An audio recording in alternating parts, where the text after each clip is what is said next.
5-liter Pepsis for just $3. Quench your thirst at Handy Hugo's today. If you see something, why do you say something? I see safe for my friends. For my community.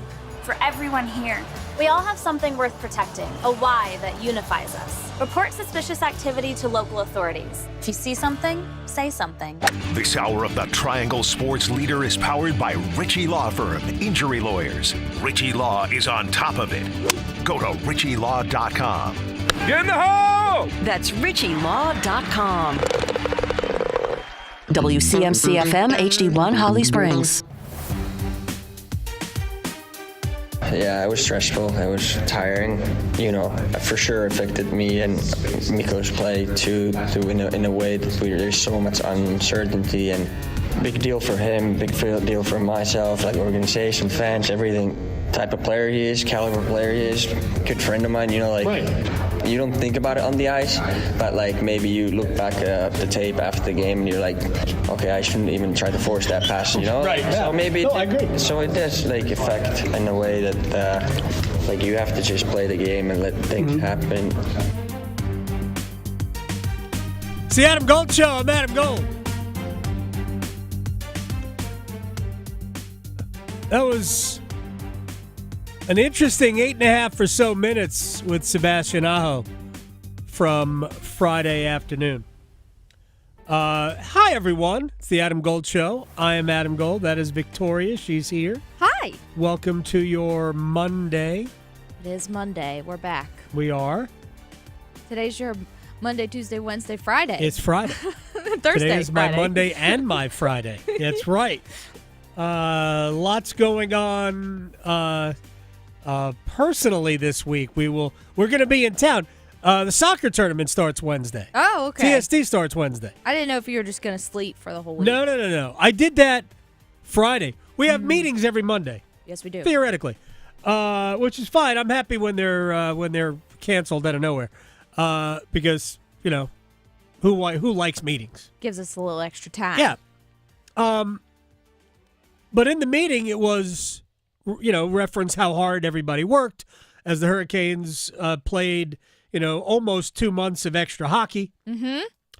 And, I mean, that is true. Yeah. And out of nowhere, and I just think that it's the reality setting in where the hockey is over. Mm-hmm. We were done Wednesday night, really Thursday morning. We were done. Did, work Thursday, work Friday. Friday night, I don't know what happened. But came in from doing, we live in a ranch chores. Yeah. Clearing brush. No.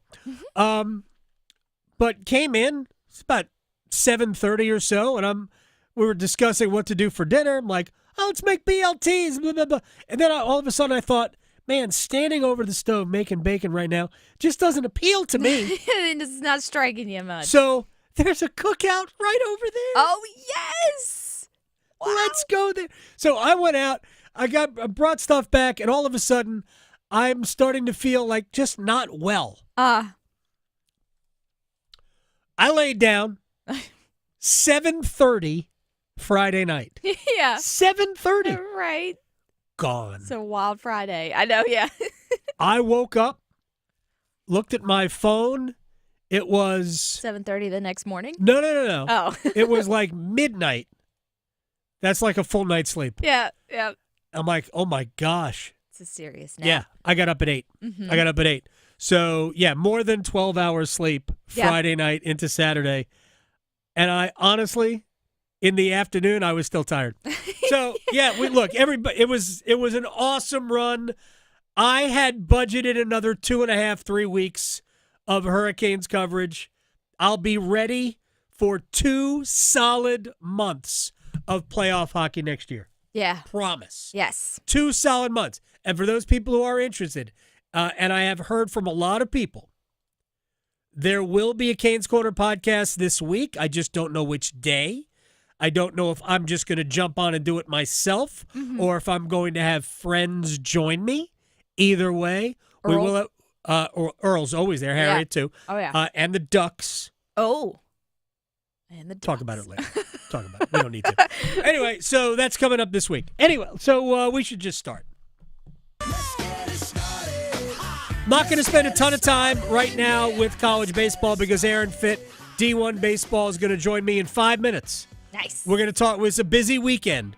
We had East Carolina losing 1-0 in a game that, if they had won it, would have brought them to today with a chance to advance. NC State lost at Auburn. It ended up being a blowout, but the Wolfpack failed to advance. Wake Forest plays Tennessee tonight with a chance to go to the Super Regionals. Carolina, at home, was forced to a Monday game with Oklahoma. A little bit of a contentious game between the Sooners and the Tar Heels, which I found entertaining. Part of me thinks that North Carolina, once it started getting sideways, stopped trying to win. I mean, I'm not saying you weren't trying to win, but when you're using pitchers that have barely pitched this year, it says to me that it wasn't the most important thing, and I get it. So Carolina comes out today, wins a ball game, and they get to host a Super Regional next weekend. And the Blue Devils go to Athens and win. We're going to talk about all of that with Aaron Fitt of D1 Baseball. NBA Finals are set. It's the Pacers and the Thunder. And get ready for it. Nobody will watch these NBA Finals because Oklahoma City and Indianapolis are two of the smallest media markets in the NBA. And I am here to tell you that who freaking cares? This is what people say when they have nothing else to say. Nobody's going to watch. Guess what? The NBA already got paid. We know people watch the NBA. We know people watch the NHL. Hey, Florida, well, Edmonton is different because they have Connor McDavid, but Edmonton and Florida ain't going to be a ratings winner. But nobody, it's like... People will still watch. People will still watch. The numbers won't be as big as if it was L.A., Boston, or if the Knicks had somehow not become the Knicks. Look, I hate this because in my heart, going back to my youth, I mean, I was a big Knicks fan. Huge Knicks fan. Bernard King was my guy. I love listening to Walt Clyde Frazier do Knicks games on the radio. Clyde is just the best. He's an absolute, I don't even know, sartorial splendor doesn't do it justice because, frankly, nobody in their right mind would ever wear what Clyde wears. Ever. But he pulls it off because he's Clyde Frazier. But, man, there is something about the Knicks not realizing their potential that is just chef's kiss. But to be fair, Indiana was just better. A better team. And if you've figured out nothing this year from watching the Knicks, they couldn't beat the good teams. They beat the bad teams like a drum, but they couldn't beat the good teams, and Indiana's a good team. Tyrese Halliburton is a great player. What is it? Andrew Nembhard, dynamite defensive player. Dynamite defensive job on Jalen Brunson in Game 6. Nesmith, amazing. He won Game 1. That's where the Knicks lost the series, by the way. When you've got a big lead with 3.5 minutes to play and you lose it at home, you're going to lose the series. Should have known that. They fell behind 2-0. They were going to lose the series. They managed to win Game 5 at home, dug themselves a big hole in Game 6 in Indianapolis, couldn't get out of it. Not a surprise. But Oklahoma City just laid waste to Minnesota. Pacers, Thunder, you got two great players and a lot of other really good players. Halliburton, Pascal Siakam is a great player too. I think he's got a world championship trophy. I believe he was with the Raptors when they won the title. Which year was it? 18, 19? When Kawhi Leonard was up there for a year? I think Siakam was there. That is a very, very good team. And Siakam, no, he didn't also play. He didn't play for the Thunder. And the Thunder are awesome. And it's not just It's not just Shea Gilgeous-Alexander. They are a great team. So that's going to be a lot of fun to watch. And, of course, you have the Stanley Cup Finals with Connor McDavid, Leon Draisaitl, and the Oilers and the Florida Panthers. State of Florida represented for the 6th consecutive year in the Stanley Cup Finals. Yes. But that'll end next year when the Hurricanes get there. By the way, before we go to Aaron Fitt, I was looking at future odds for next year's Stanley Cup. Yep. At plus 700. Who are the odds-on favorites at plus 700? It's the Carolina Hurricanes. That is correct. Uh-huh. And then isn't it like the Oilers and Panthers at plus 750? 750 each, right? Yes. Yep. Saw that. Yep. Make that make I'm sorry. I just laughed. It's okay to laugh at that, right? Totally. I just want to laugh. Yeah. Look, maybe they know something. Maybe. Maybe they know that the Hurricanes are making big additions. Big signings. Yeah, they looked into their crystal ball. Anyway, we'll talk about big signings later on. I'm not even going to tease it. Mike DeCourcy will be with us at the bottom of the hour. Right now, though, a little college baseball. It's that time. It's college baseball season here on the Adam Gold Show. Man, am I excited. What a cool weekend. There was a lot of good, some bad. I think ECU played maybe, I don't know if they punched above their weight a little bit, but they certainly had a very good showing down at Conway, where you were, Aaron Fitt, D1Baseball.com, great clubhouse guy. But let's start in Athens, where apparently Duke should probably move at some point. Yeah. They owned that city. I suggested to Chris Pollard via text that they should move all of their home games to Athens. He laughed. Let's go there. The Blue Devils just stormed through the Athens Regional in 3 straight. Other than just about everything, what worked for the Blue Devils? Yeah, they're a good club, man. Like that's the bottom line. And I thought that park was a good fit for them because they're a physical, mature, power hitting team, and that's a bandbox. But they also pitched really well. Yes, they did. And it's just so impressive, especially that park against the offenses that they faced.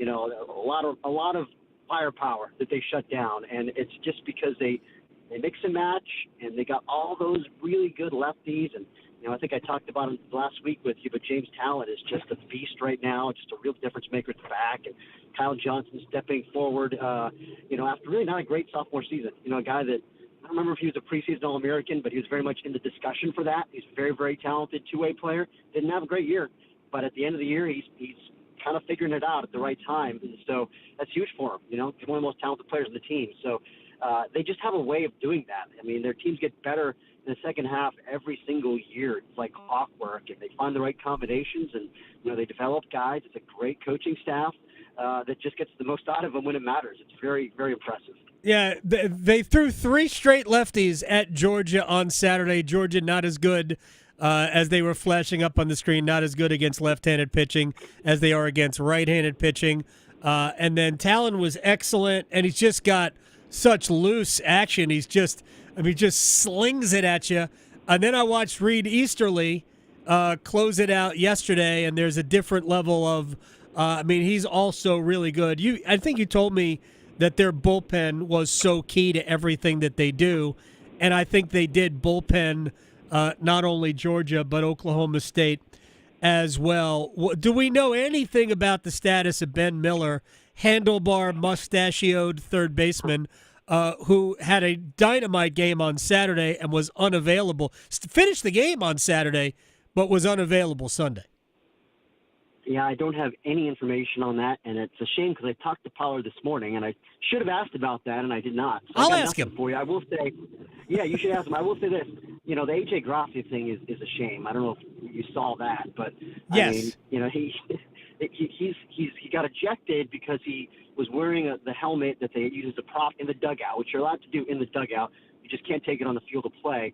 But he happened to have it in his hand, when he took 2 steps out of the dugout to greet another player after a home run celebration, and he got ejected for that, which means he's got to serve a suspension for the start of Super Regional, and it's outrageous.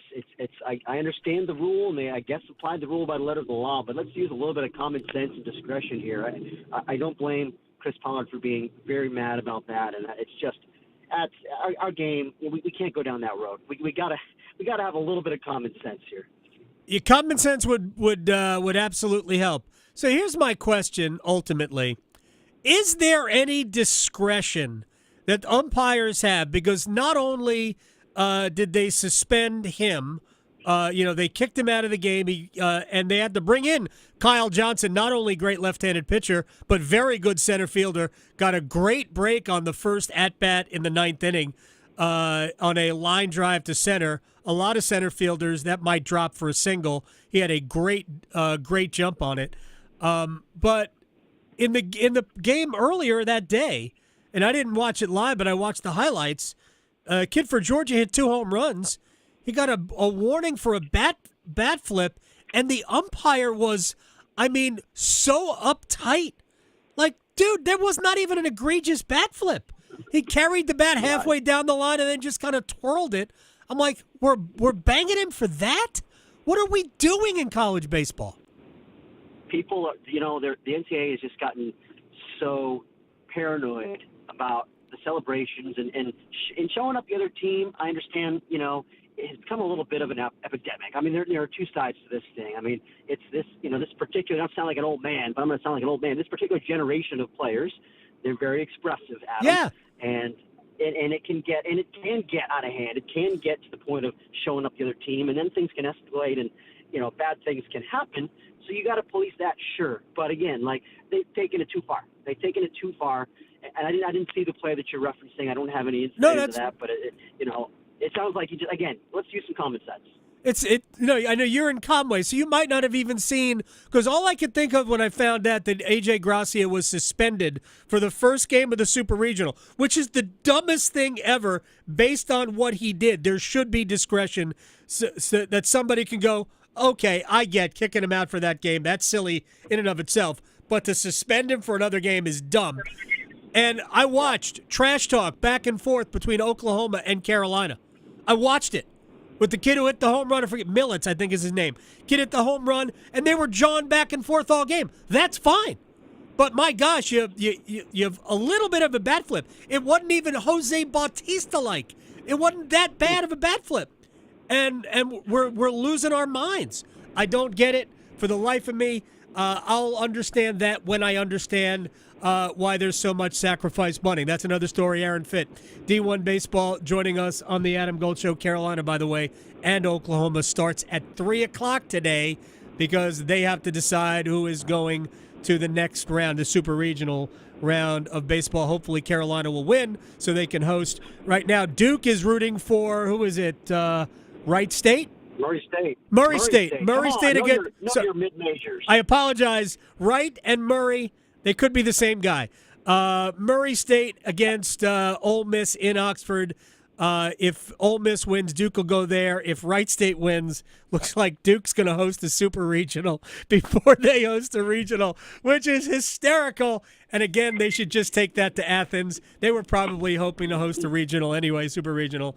Anyway, real quick about the Tar Heels. Everything looked great until Oklahoma started swinging the bats. And I almost thought Scott Forbes just kind of let it happen late by using a bunch of guys, like saving himself for today, using a bunch of guys that really hadn't pitched a lot?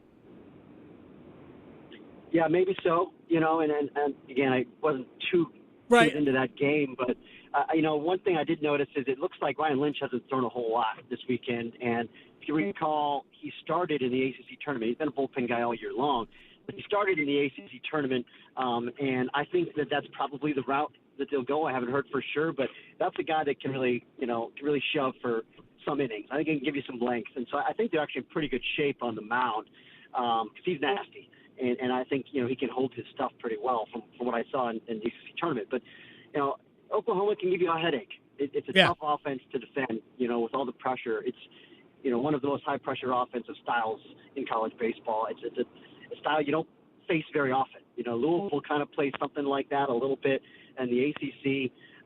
But most weekends you're not having to defend the run game constantly and the aggressive bunt game and all that stuff that they do, and so that can take you out of your comfort level.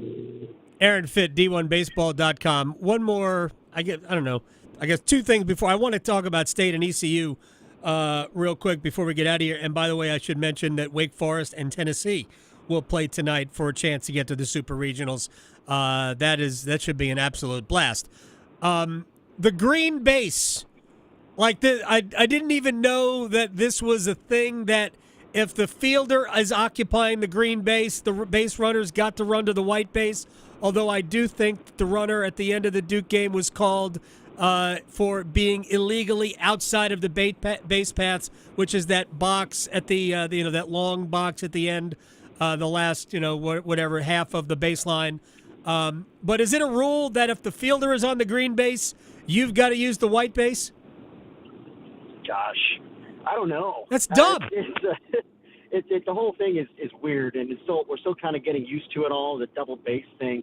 I don't know the nuances of that rule. Gosh, you stumped me again, Adam. That's twice in one show. It's embarrassing. I apologize for doing that. I just think that the whole thing is silly. It's a terrible way to end the game. Although if he was outside of the baseline, which it actually, in retrospect, I think he was, then I get it. It's still a harsh way to end a game, but therein lies the rules of baseball. All right, how surprising are you? Or surprising? How surprised are you? I'll try English. Aaron Fitt, D1Baseball.com. That the top two seeds, Vanderbilt and Texas, not only are both out, but are both out at the hands of lower seeds, right? Was it Wright State in Nashville and Texas San Antonio in Austin?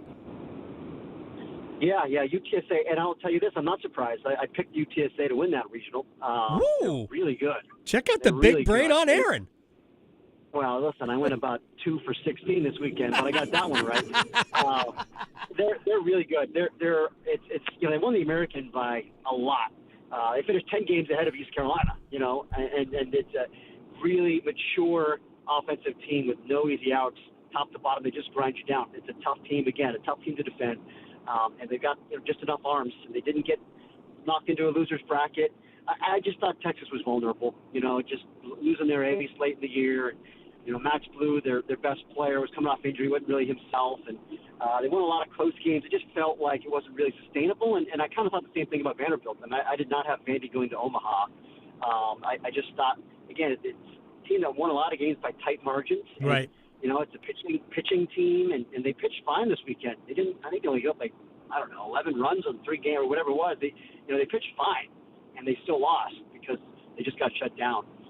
And it just feels like a team like that, your margin for error is low. They had a great year. That's why they were number 1 national seed. But it didn't really feel at any point this year like they were the best team or even really in the elite tier. I mean, nobody, I think, really took them seriously as a title contender, even though they were number 1 seed. I know nobody on our staff picked them. So, that tells you something.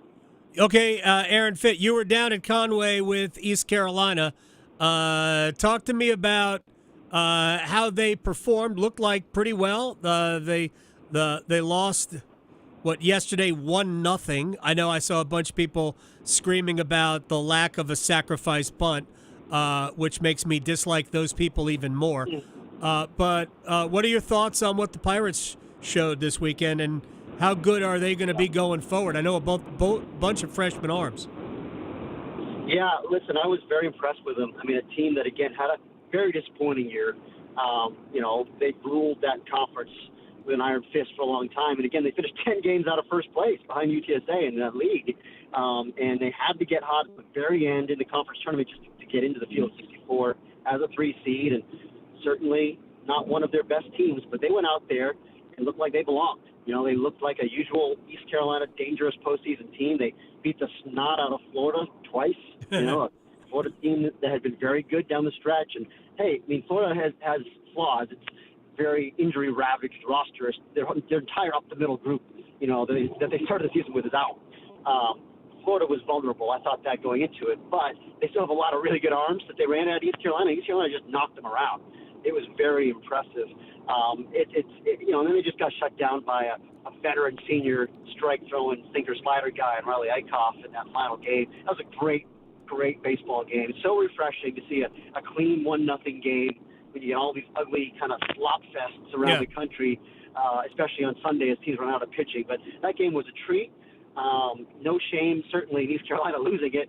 They had a great run. They showed well. They have a very exciting young core. And that's why we thought this could be a transition year for them, because they were young.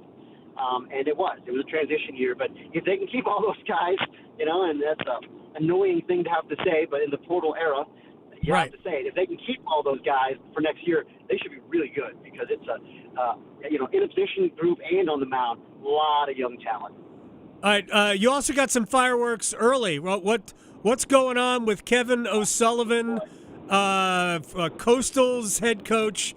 There has been a back and forth that doesn't seem to reflect very well on Kevin O'Sullivan. No, it doesn't. And, he was upset that they changed the game times twice this weekend. They moved it from noon to 3 p.m. on Saturday.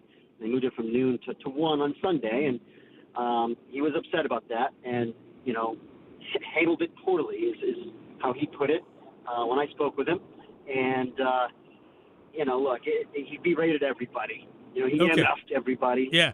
And some of it's on video, and including Mark Scout, the site administrator of the, former coach for UNC Wilmington. He's like the nicest, most mild-mannered guy in the world. He got an earful from Sully and, all the support staff. And Kevin Schnall was pissed off about it. He talked to our field staff and our support staff and disrespecting and bullying were the words that Schnall used in his post-game press conference. I've never seen a coach do that. I've not covered John Chaney, but I've never seen a coach call out another coach like that in post-game. It really just went out of his way to kind of make a passionate rant about this national championship coach berating, his people. And it was striking. So, a little feud simmering there. All right, now, final thing. I know it wasn't a great year for Elliott Avon and NC State, but I'm in some ways I can't believe that Matt Willardson was still in college. I feel like I have watched him for 10 years. I know it wasn't that long, but he closed it out. So in some ways, a feel-good kind of a pulling at the heartstrings kind of way for NC State's season end. Yeah, nice to get him a little run there at the end. I remember his freshman year back in 2012, Adam, and he's had a long journey since then. But that was cool. And hey, listen, it'd be interesting to see what's next for the Wolfpack. And, it sounded like Elliott was particularly emotional at the end of this one. I don't know. I know he's not going to coach forever, but we'll see how that goes. Something to monitor. Oh, wow. I'm going to find out. I think Elliott's got another year or so in him. I hope so. Yeah, I hope so. I love the man. Love covering him. Hope he doesn't hang it up yet. But they went out there. They got shellacked. Played a terrible baseball game the first game. And came back, won a couple games. Respectable showing out there. Yeah, no doubt about it. All right, enjoy Chapel Hill. Should be a blast today between Carolina and Oklahoma. Aaron Fitt, D1Baseball.com. Great clubhouse guy. My friend, thank you very much for bailing me out again. Anytime, Adam. All right, quick break. Mike DeCourcy of the Sporting News on the other side on the expanding college basketball tournament next. Questioning goalie interference calls since day one. The Adam Gold Show on the North Carolina Sports Network. Hey, it's Victoria with 99.9 The Fan with a Men's Health Month tip from WakeMed Heart and Vascular. Each year, smoking causes more than 480,000 deaths in the United States. That's nearly 1 in 5 deaths. Those aren't odds you want to play with. Don't put off kicking the habit. In just 1 year after quitting, a person's risk for coronary heart disease decreases by half. Learn more about how you can quit and get started today, plus other ways to care for your heart at WakeMed.org. Are your monthly bills keeping you up at night, wondering how you got so behind? Hey, I'm Roger Moore, CEO of Loan Pronto. I get it. Life is expensive now. Insurance, groceries, cars. And then there's the credit card debt with those obscene interest rates. It's time to regain your financial freedom, and that's what we offer at Loan Pronto using the power of the equity in your home. We have multiple ways to get you the cash you need, and most clients close in 2 weeks or less, and many don't even require an appraisal. And listen, rates have been plummeting recently. We just locked a homeowner in with an APR in the low fives, saving her over $1,000 per month, and put $10,000 in her pocket. Life-changing money. Whether you're drowning in debt, have a nosebleed rate you got last year, need home improvements, or simply need cash in your pocket, we can help you accomplish this goal in record time. Call us today and get started with no hard credit pull, just a conversation. LoanPronto.com, 919-381-1760. LoanPronto.com. That's LoanPronto.com. Equal Housing Lender, NMLS 1661781, subject to lender approval, NMLSConsumerAccess.org. Westwood One Sports presents this special tennis update. Biggest upset of the French Open so far. Women's singles fourth round. Jessica Pegula ranked third against Lois Boisson, who's never been ranked in the top 150. And because she tore her ACL last year and hasn't played, she's ranked 361st. But because she's from France, she got a wild card entry. And has she ever made the most of her first ever Grand Slam? She's in the quarterfinals with the French crowd behind her. Boisson stunned Pegula 3-6, 6-4, 6-4. Latest Grand Slam disappointment for the American, who still never won a slam. Straight set wins for Coco Gauff, Madison Keys, and the 18-year-old Russian Mira Andreeva. Alex Zverev is the men's version of Pegula. Best player to not win a slam. He won today when his opponent retired in the second set. Novak Djokovic has a 2-set lead on Cameron Norrie. Jack Draper won the first set with Alexander Bublik. With this tennis update, John Stashower, Westwood One Sports.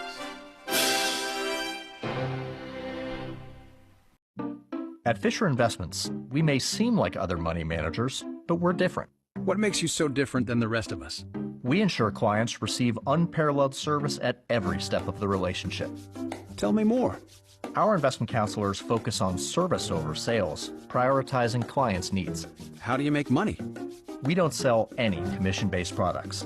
We have a simple management fee based on the value of our client's portfolio. So we do better when our clients do better. What about client portfolios? We get to know each client, their finances, family, health, lifestyle, and more, and then we tailor a portfolio based on their specific goals and needs. Your clients really come first then, huh? Yes, we make them a top priority. Our goal is helping them achieve a comfortable retirement. Wow, maybe we are different.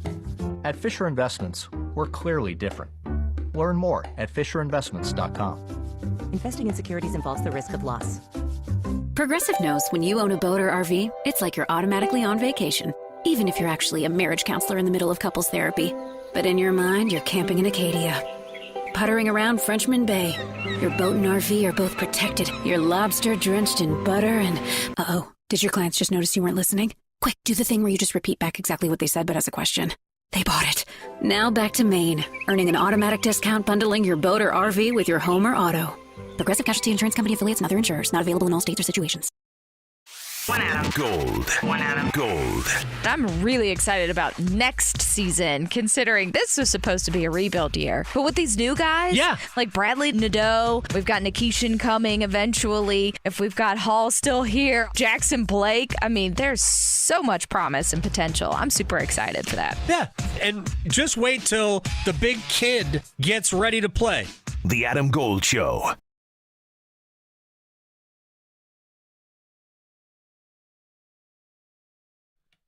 It's the Adam Gold Show. I am Adam Gold. Victoria on the ones and twos. We've known it's going to happen.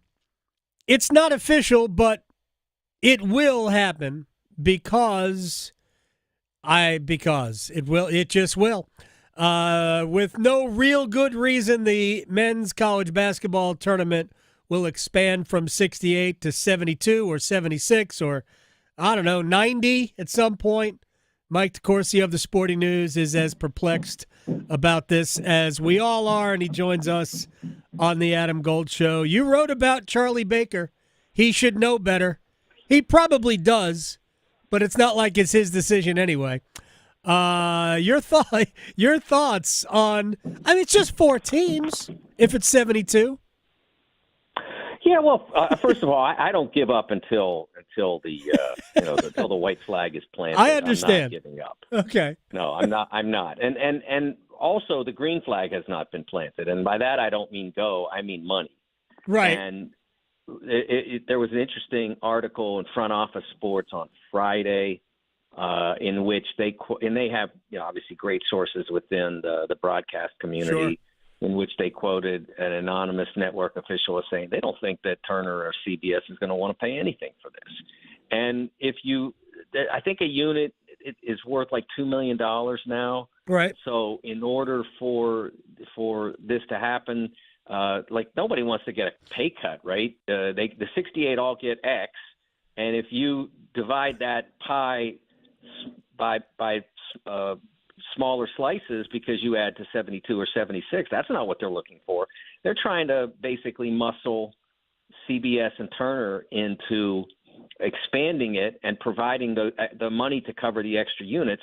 And it's not an exorbitant price, right? But it's also not worth it. And it also damages in the minds. It's like saying, okay, you've got this great show Tracker, and everybody watches. It's really interesting on CBS on Sunday night. Okay. You need a clown on it. You have to have a clown. Let's throw a clown in there. That's really what. And they're like, no, this product works for us. It's suspenseful. We have a great cast. We like it. It's different, and we don't want a clown. And that's kind of what they're up against here. And so 72 or 76 does not make the tournament better, right? In any way. No matter how many times Seth Davis says that Tuesday and Wednesday are going to be the greatest basketball festivals in history, it's not true. Yeah. People don't want it, and when your public is telling you no, listen to them. Listen to what they say. They're telling you this is a terrible idea. Ask them why. Because they're not interested. They don't think it makes it better. And it also makes the regular season worse. And I say this as someone who has done the brackets now for 5 NCAA tournaments that happened and one that did not. Right. And I know what's on the other side of that line. Hey, we saw what happened on the inside of that line. It's on the good side of the wasn't line, all too. It's attractive. already on the good side of the line. Some of that bled over into the actual tournament this year. No question. And when Charlie Baker said on Thursday that some of the best teams aren't getting in, oh gosh, it's a good thing I didn't hear that quote when I was driving a car, because I don't know that I could have kept it on the road. But I mean, they have to justify it with something. Mike DeCourcy of the Sporting News at TSN Mike on Blue Sky. First of all, I was not expecting a clown in that rant. That's beautiful. That I'm a little hurt. I'm physically in pain from laughing at that. So very good. Look, Seth Davis catching a stray here was kind of out of left field, but I agree with you, because I don't understand why. Because Seth has been championing this mostly from a gambling standpoint. The gamblers, I mean, they're going to find stuff to gamble on, whether it's Tuesday, Wednesday college basketball games, and it'll do a great handle, whether it's on my phone or for people who go to Vegas for an additional couple of days, because the best 2 days in, I think, in gambling are the first 2 days of the NCAA tournament, that Thursday and Friday. Vegas is a madhouse. I know several people who have gone just for those 2 days. So it'll be even more, but that ain't the reason to expand the NCAA tournament. But I just don't think it really even matters about the money. I don't think it's about more money at all. I think you and I have talked about this. I think it's the bigger conferences are mad that, I don't know why they're mad. They're not getting enough teams in. The SEC clearly didn't get enough teams in this year. They wanted 18 of their 16 teams in the field, because that's the only thing that's going to happen, is that we're going to have more teams from the big conferences get in. This is not about expanding it for the little guy, for the mid-majors, not at all. It's about those schools, those conferences getting more teams in. Yeah, it's not so much anger as is insecurity. And Greg Sankey was among the leaders in this. He pointed it out, I think, as early as 22 or 23. He saw it coming, and he started to get nervous about it, and he compared it to whatever year it was. I don't follow college baseball, but whatever year it was that Ole Miss won the College World Series, and he was saying, "Look, they were like the last team in, and they were right. What if?" And I'm like, yeah, but college baseball and college basketball are not the same thing. It wasn't quite as tone deaf as calling Indiana one of the best teams in college basketball this year, which Charlie Baker effectively did. Right. But it was pretty tone deaf to compare baseball and basketball. They're not the same. I know enough about college baseball to know that they're not the same. And so that was where it began. But then, okay, now we progress to when they're actually all bigger conferences in terms of numerically. And he gets 14 out of 16, and I don't think he's so nervous anymore. No. But the other leagues are, and not the Big Ten. I mean, they got 8. They could have had 9 or 10, but it missed that because Ohio State and Indiana just didn't quite get there, but they easily could have. I don't think they need to be nervous. They've been the most successful in terms of getting bids of any league in this decade. So I don't think that's a concern. It's Big 12 and ACC, and the ACC it's been the decline of the quality. It's not been anything other than that. Their quality declined, and so they lost bids. And if the quality improves, they'll get them back. And it's the same for the Big 12. They were at an absolute peak. In 2023, 2024, they were doing really well, and then the quality sort of fell off a little bit. Their trademark program, Kansas, has struggled in the portal era to be as effective, and maybe they get it back, maybe they don't. I don't know, but the league does not need an expansion to get the bids that they want. The league needs better basketball. Yeah, but. It's easier for them. They don't have to worry about it. They still want to play better basketball. I have no doubt that they won't. It's not going to curb their competitive spirit. But it's always good to know that you're going to, which is, to me, the exact reason why I have this 4 automatic bids per conference. I mean, why would we even pay attention to the regular season if we end up with out of a 16-team field, 13 automatic. We know 13 teams going, we might have some change here and there, but ultimately we know the teams. Why would we even pay attention to the regular season in football if we have 4 SEC teams, 4 Big Ten teams, and we pretty much would know the 4 Big Ten teams, pretty much the same teams all the time? I just don't understand those guarantees, especially when the SEC could end up with more than 4 more often than not. Yeah, I don't like that plan at all. I think I do think it devalues the regular season, and I think that they need to do a little bit more market research on 2024, because I don't think I'm alone in this. I'm not a gambler. I very rarely place a wager on sports, so you don't get me that way. So how do you get me? Well, for the longest time, you only got me for teams that I had some passing interest in geographically. I lived in Ohio for 18 years, so Ohio State was something that was there, and so and my wife kind of fell for that, and so we watched them. But how did you get me in 2024? The playoff, the fascination of who was going to get in. Yeah, I watched Florida and Ole Miss play. I would never have watched that game in the past, ever. Right. With where the team, and I'm not talking about Florida and Ole Miss. I'm talking about with where the team stood. At that point in the season, there would have been no incentive to ever watch it. But with the possibility of Ole Miss getting in and Florida maybe taking them out and all that, and I did the same with Georgia and Georgia Tech. The Alabama and Oklahoma was on one channel, and I think it was A&M and somebody was on another, and you're flicking back and forth. And all of that was a result of the idea that any one of these teams could get eliminated from the playoff race with this loss. So let's watch. And how they don't understand that. That's why I said market research. Ask your fans. Ask not necessarily season ticket holders at Alabama, but ask the people that are making the difference to your television audience. What about 2024 was different? What would you like to see in the future? I don't think they want this automatic bid structure. Look, you have to have 5. You have to have the 4 power conferences and the P5 conference, the G5 conference. Yeah. You have to have that because that makes it a legitimate championship. It's not we think these are the best teams. Right. These are the best teams. These are the champions, and then we're going to round it out with 11 others that we think, or 10, or whatever the number is, depending on where they settle. but that was the perfect circumstance, and they had an unbelievable playoff all the way through, and they're automatically ready to change it already. Why?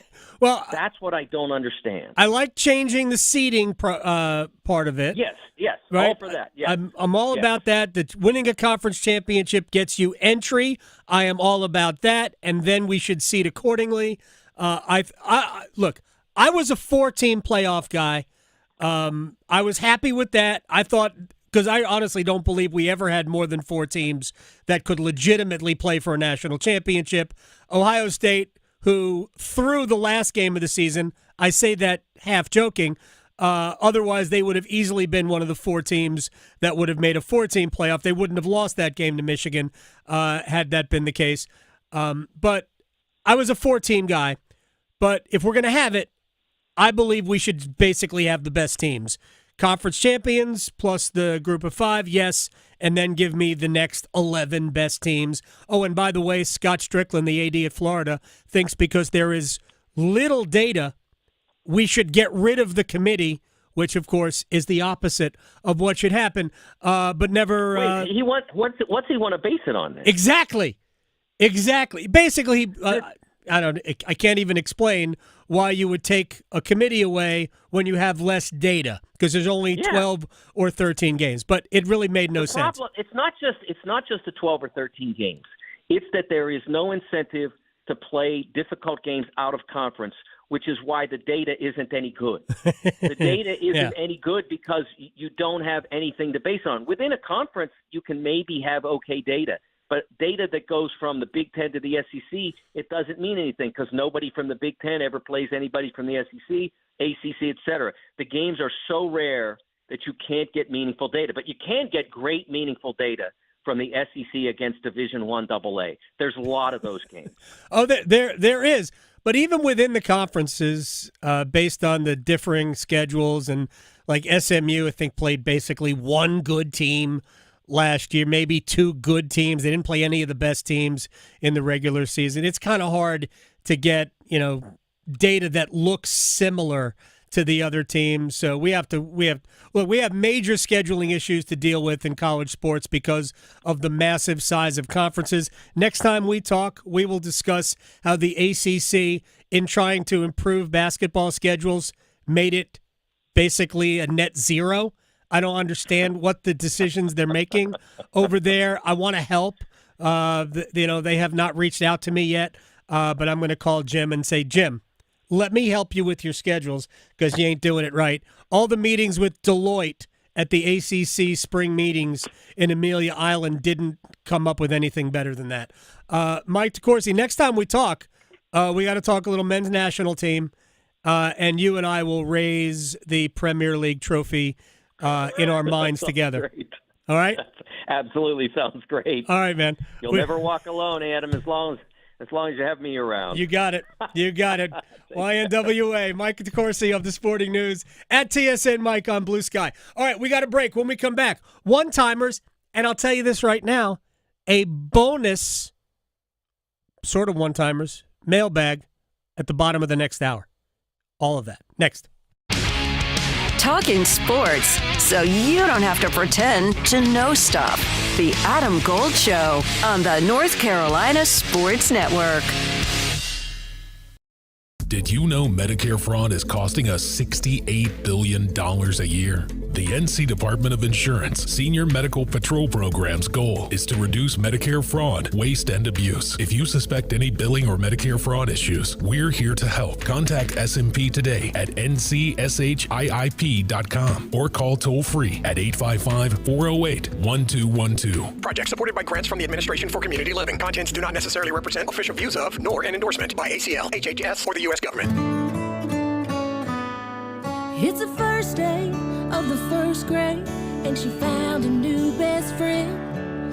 It's a laid-back Sunday afternoon you wish would never end. The homemade taste of Bluebell and good friends gathered round.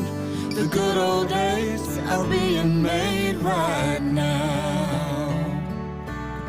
Bluebell Groom's Cake Ice Cream is renewing its vows on the frozen aisle. milk chocolate ice cream with chocolate cake pieces, chocolate-coated strawberry hearts, swirls of strawberry sauce, and chocolate icing. See you at the reception. The good old days are being made right now. The good old days are being made right now. Look for Bluebell ice cream at your local grocer and pick up your favorite flavor today. Have you ever heard of paramedics who don't just respond to emergencies, but work to prevent them? The North Carolina Healthcare Association invites you to listen to this month's podcast, Conversations on the State of Healthcare. Cape Fear Valley Health's Community Paramedic Program is a groundbreaking initiative where paramedics aren't just transporting patients, they're building bridges to better care, right from the patient's living room. Here's Cape Fear's Alinda Bailey. We're not just asking, what's your medical emergency? We're asking, do you have problems obtaining your medicines? Can you get to your appointments? Are you safe? Are you supported? We try to identify not only the medical needs, the mental health needs, but also the social determinants that play a factor in the care of our patients and clients. Join our latest Conversations on the State of Healthcare wherever you listen to your favorite podcast. And learn more by visiting nchealthcare.org. Adam Gold here from my friends at FanDuel, America's #1 sports book, and we are finally here. The NBA Finals. It's Magic versus Larry. Wait, no, okay, it's not Magic versus Larry. Doesn't matter. It's the finals, and you can find everything you need for the finals, including live betting, right there on the FanDuel app. It's the best app in the business. If you don't already have FanDuel, it's not too late. And new customers, $200 in bonus bets if your first $5 bet wins. So pick something easy, win it, and cash in. FanDuel.com/AGS. FanDuel.com/AGS, the official sports betting partner of the NBA. 21 and over and present in North Carolina. First online real money wager only. $5 first deposit required. Bonuses issued as non-withdrawable bonus bets, which expire 7 days after receipt. Restrictions apply. See terms at sportsbook.fanduel.com. Gambling problem? Call 877-718-5543 or visit morethanagame.nc.gov. At North Carolina Farm Bureau Insurance, you're more than a policy. You're family.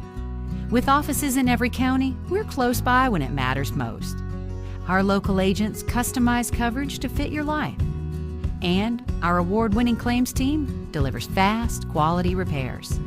It's no surprise Forbes ranked us the #1 auto insurer in America. North Carolina Farm Bureau Insurance. Helping you is what we do best. This is Adam Gold. He said he could talk about his golf game. He did say it wasn't great, and I said, hey, no judgment here. I'm a drive shacker and a putt-putter myself. None of us are good. Even those of us that are good aren't really good. Right, yeah. We're just not. Yeah. The Adam Gold Show.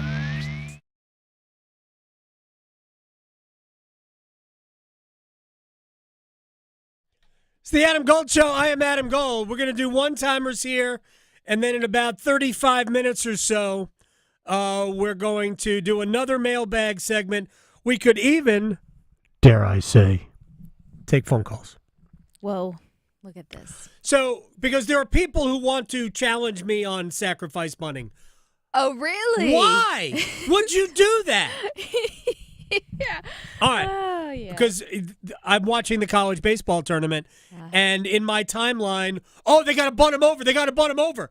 Like, why do you hate fun? Why do you hate runs? Mm-hmm. Runs are fun. Runs are fun. We like runs. They add up. They do. Most wins, right? Mm-hmm. That's how it works. You like less runs if you like bunting. All right, let's do one time.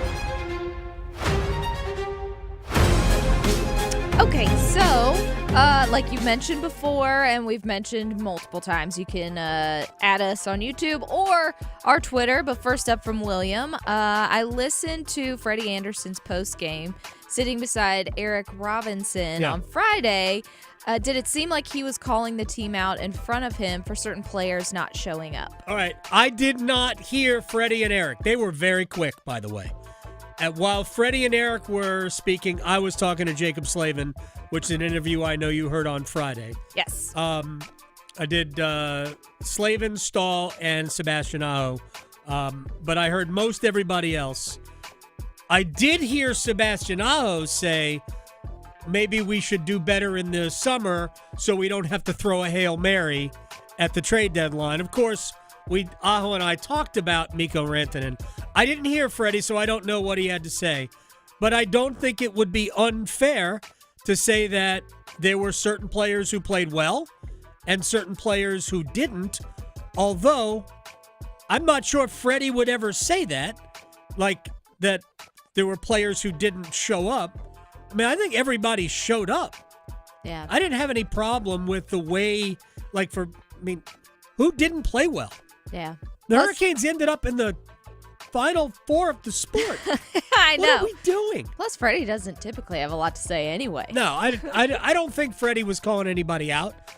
But Aho did have some pointed things to say. Yeah. Well, this is a follow-up from William. Also, Brent Burns seemed like he really wants to stay. He does. I'm sure he does. Would you bring him back on a one-year contract to play on the third line? No,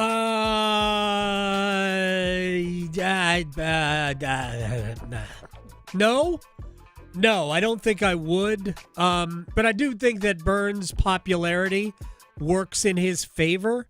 But it would have to be, would he accept being a third-pair defenseman and even being a healthy scratch at times? Because I think that's where he needs to be for the Hurricanes to take another step. I'll just say that. We'll do this again in about 30 minutes. Chapel Hill to Charlotte, Greenville to Greensboro. Your sports, his state. The Adam Gold Show on the North Carolina Sports Network. Hey, it's Adam Gold from my friend Gordon Miller, Miller Lending, Kildare Farm Road in Cary, and let's talk about saving you money when you buy a house. Wait, I thought it's expensive to buy a house. It is. That's why we need to save money where we can. Let's talk about not paying closing costs. Why? I thought I had to pay closing costs. No, you don't. That's the old way of doing things. We have new ways to do everything. Why not mortgages? Gordon Miller invented this in 1987, brought it to the Triangle in 1996. He's been on Kildare Farm Road in Cary ever since. So you don't pay closing costs. You save thousands. And then when the rates come down, and all they have to do is come down once over an 8-year period for you to refinance free of charge, and now you have absolutely beaten the system. The rates are going to come down within the first year. Don't worry about it. Miller Lending, home of the original no closing cost mortgage. MillerLending.com online. Miller Lending is an equal housing lender. NMLS ID 250-2146. Hey, Carolina Panthers fans, it's Dennis Cox from 99.9 The Fan. We're in the offseason, but it doesn't mean me and my co-host, WREL TV's Chris Lee, take a break from our podcast, Panthers Playbook. In every episode, we'll keep you up to date on Panthers news as training camp approaches, insights on the rookies, the free agents, and the surprises, plus all the insider info on the upcoming season. Follow and subscribe to Panthers Playbook wherever you discover your favorite podcast, or watch on YouTube. It's bow time. Yep, it's eating time again. Now you could unload groceries, chop, dice, mince, preheat, heat, slap around the smoke detector, and then celebrate with a big old pile of dishes.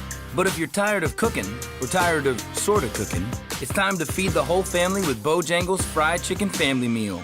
With Bojangles' famous chicken, fixins, biscuits, and tea, you can forget the cookbook and spend some well-earned quality time with a delicious dinner from Bojangles. It's bow time. There's no time like bow time. Time to stop whatever you're doing for some of that bodacious Bojangles flavor. Satisfy your craving for flavor and your passion for boneless chicken with Bojangles 4-piece Supremes dinner. 4 perfectly seasoned Cajun fried whole breast tenderloin fillets. Choice of fixin', a made-from-scratch buttermilk biscuit, and Bojangles legendary iced tea. When you're hungry for flavor and value, it's bow time. See if you're a winner every night. Watch live lottery drawings on WRAL TV's 11 o'clock news. That's right, Carolina Pick 3, Carolina Pick 4, and Carolina Cash 5 numbers every night on WRAL TV's 11 o'clock news. See if you're a winner before you go off to bed. Get your lottery numbers live every night. North Carolina Education Lottery. Only on WRAL TV's 11 o'clock news. Do you worry about how much someone drinks? Do you feel neglected or unloved? If you answered yes to any of these questions, you are not alone. Al-Anon and Alateen can help. Call 1-866-200-0223 or visit alanon.org/help. I want to learn how to cook, but I keep ordering takeout. Accomplishing goals is hard, but when your goal is to learn a new language, Babbel makes it easy. In just 15 minutes a day, Babbel will help you start having conversations in as little as 3 weeks. Words and phrases you'll actually use. So when someone asks, "How's your French going?" you can say, Babbel facilite grandement l'apprentissage d'une nouvelle langue. Now save up to 50% on your Babbel subscription at Babbel.com. That's Babbel.com. I'm attorney Brian Ritchie. Big truck accidents can cause life-changing injuries, and life-changing injuries deserve life-changing money. I know big truck wrecks, and I know how to fight those big insurance companies. If you've been hurt by a big truck, contact us at RitchieLaw.com. I'm on top of it. Broadcasting live from the Lenovo Studios. WCMC HD1 Holly Springs. 99.9 The Fan. The Triangle Sports Leader. Takes it from Toppin just off the center jump circle. Drives to his left. Dials up a deep three. 99! 99! Halliburton buries a bomb to make it 125-105. And for the first time since 2000, the Indiana Pacers are champions of the Eastern Conference and will head to the NBA Finals to play against the Thunder for the Larry O'Brien Trophy. It's the Adam Gold Show. I am Adam Gold. Victoria on the ones and twos. Duke baseball coach Scott Pollard will join us in 15 minutes. They are on their way back from their home away from home, Athens, Georgia.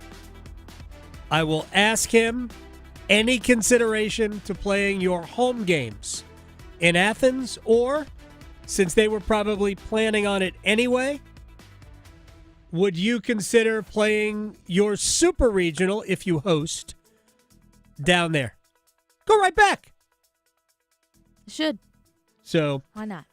Keep an eye for you Blue Devil fans. Keep an eye on the Murray State Ole Miss game tonight. If Ole Miss wins, Duke is there next weekend. If Murray State wins, then Duke would. I mean, I'm assuming Duke would be the host. We just don't. Would it be on campus? Would they do it at DBAP? I haven't looked at the Bulls schedule. We should probably do that. But Duke would more than likely be the host. Blue Devils very impressive, but we'll talk to Scott Pollard about things in a little bit. Right now, it is our second look at news of the day. Tar Heels will play against Oklahoma, 3 o'clock this afternoon. And bless their little powder blue hearts, all of the Tar Heel fans who had their in a bunch, because the NCAA, really ESPN, was delaying letting everybody know what time the game would start because, well, potentially there were a lot of games today, and they wanted to fit as many in TV windows as possible. And, oh, my gosh, all of the people who spend all this money on tickets, and they have to clear the work schedule. They have to make their charcuterie boards. Oh, man. TV. Mm-hmm. TV pays the bills for everything. Get over it. My gosh. Look, I've said this before. I am fundamentally opposed. I think it's evil if you start a game later than 9 o'clock local time. Frankly, I think the cutoff should be 8:30. Yes.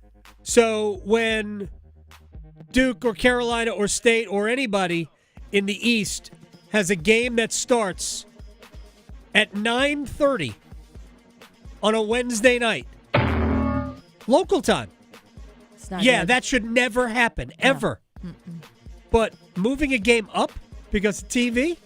Look, I didn't even think it was cool when the Hurricanes complained that they were doing a 6 o'clock Tuesday playoff opener against the Devils. Right. I'm like, yeah, it's early. It's an hour early. We're in a tailgating, and they're like, you know what? Place was full. It was. So no Still fun. worries. People knew. People didn't get like a day's notice. They had plenty of time. Mm-hmm. So, my gosh, listen to all the whining. Hey, you want to avoid that. Don't lose last night to Oklahoma. True.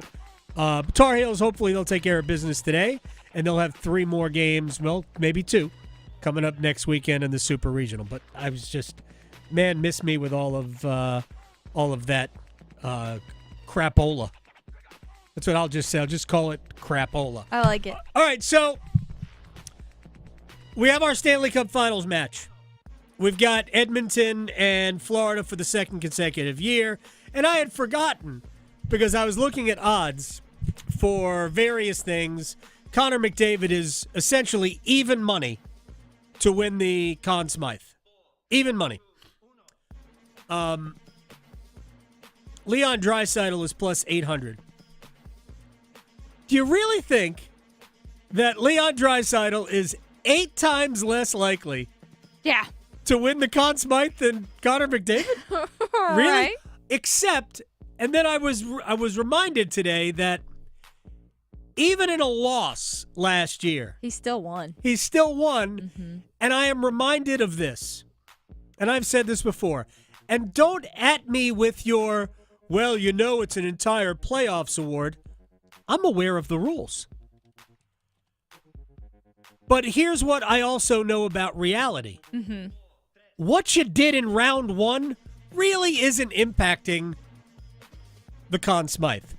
I'm not saying it's irrelevant. Of course, Connor McDavid wasn't great in round 1. Right. So, my point is this. If you're on the losing team, you couldn't have been the most valuable. 0 chance you were the most valuable if you were on the losing team in a playoffs. So, I don't care who it could have been from Florida last year. I really don't. I don't remember who did what. Bobrovsky, Tkachuk, don't know. Don't care. Whoever it should have been from Florida was screwed because, and this gets to the separation between plus 100, even money, and plus 800, Draisaitl. I forgot! Half of the media has already voted for Connor McDavid. Yes. Half! Already! It's already in there. It's so annoying. Look, I am not anti-Connor McDavid. He is unbelievable to watch. Yes. To watch him takes your breath away stuff. Like, my gosh, how does he do that at that speed? Like, there's a trick. Mm-hmm. Somewhere there's a trick. He's got batteries. Like, who is the O's the medalist? Right? He is the O's the medalist of hockey. Mm-hmm. How? No way that's possible what he just did. It's insane. 0 chance. He is amazing to watch. But my gosh, half of the media has already handed their ballot in for Connor McDavid. They could get swept. And they will, you know what? McDavid, he's probably... think he should get it again. I think he should get it. Mm-hmm. So it blows my brain that we could, be heading in that direction again. Automatically, the playoff MVP should come from the winning side. It should be like a no-brainer. If you voted for a guy on the losing team, and because the votes have to be in early. Mm-hmm. We can't have the vote after the game because everybody's too busy to do it. The votes have to be in early. So what happens if we have an overtime situation in a Game 7, right? Right. I mean, it's like legitimate problem. Could happen. So I'm sorry. If you voted for a player on the losing team, it's an invalid vote. And now we'll just go with, all right, for those people smart enough to pick the winner, then we just choose from those votes. That's the way it should be. And at me if you want, at a Gold Fan. The bunting thing. I just want to get this out there. We're going to talk to Chris Pollard about this in a few minutes. And I put this on Twitter. And I'll give you the caveat first, and then we'll get to the meat of my point. There are situations in baseball where I find it the right play to sacrifice an out. I don't need this out. I'm throwing it in the trash, lighting it on fire in order to move up a runner. to give myself what I believe would be a better chance to score a run, one run. That chance would be, like in the final inning of a baseball game where that run wins me the game. Right. That would be it. Then, of course, I need to know that the person I am trusting to light this out on fire can actually do it. Yes. And then I need to know that the batters behind that player will make it work. And the guy in front of him is fast. In most cases, that would help, but that's not a 100% necessity to me. But all too often, we see people sacrifice who can't, in which case, what are we doing? And then the batters behind don't make that stick. So all we've done is given ourselves a lesser chance of scoring. Now, again, let's get back to the caveat is that there are times where it is the right play. So I just think that those times are way more rare than most people do. But the stats say it. The math says it. Sacrificing outs leads to fewer runs. If you are pro fewer runs, hey, that's fine. Just admit, I like less offense, in which case, by all means, stand on your soapbox and tell me why sacrificing an out is such a great thing, because it isn't. I'm not anti-bunting. I am pro-bunting for a base hit. I am pro-suicide squeeze, exciting play. I am pro those things.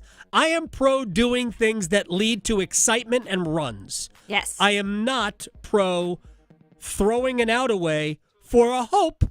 Oh, boy, I hope we'll score. No, I am not pro that. Again, the math is on my side, not yours. It's sort of like why certain teams go for two early in games, or when you're coming back, go for two early. The math tells you it's the right play. Or going for it on fourth down, which in some circles is bold, when it's actually the percentage play. So, please. The only other part of the caveat is that in college baseball, where the defense isn't as good, at times it makes it a better play. I'm not above that. I understand that. So it increases the odds of stupid happening, like a third baseman throwing the ball into the stands, or a pitcher or a catcher throwing the ball down the right field line. Hey, if you think you could take advantage of bad defense, by all means, put the pressure on them. But that ain't why it's being done. All right, we're going to talk to a baseball coach. I think there were a couple of sacrifices last night, maybe that I wouldn't have done, but I'm not going to talk to Chris Pollard about that. We're going to talk about why his Blue Devils are in the Super Regionals for the fourth time in 7 years. Next. From the heels, touchdown, Carolina, to the canes. She scores! He covers it all. The Adam Gold Show on the North Carolina Sports Network. Listen every afternoon for The Drive with Tim Donnelly. We have to talk to the Atlantic Coast Conference. Why in the world are State and Carolina not playing 2 college basketball games this season? For the first time in over a century, Carolina won't host State and men's basketball. What do you think your media partners want? More or less rivalries? We know the answer. The Drive with Tim Donnelly, 3 to 6 on 99.9 The Fan.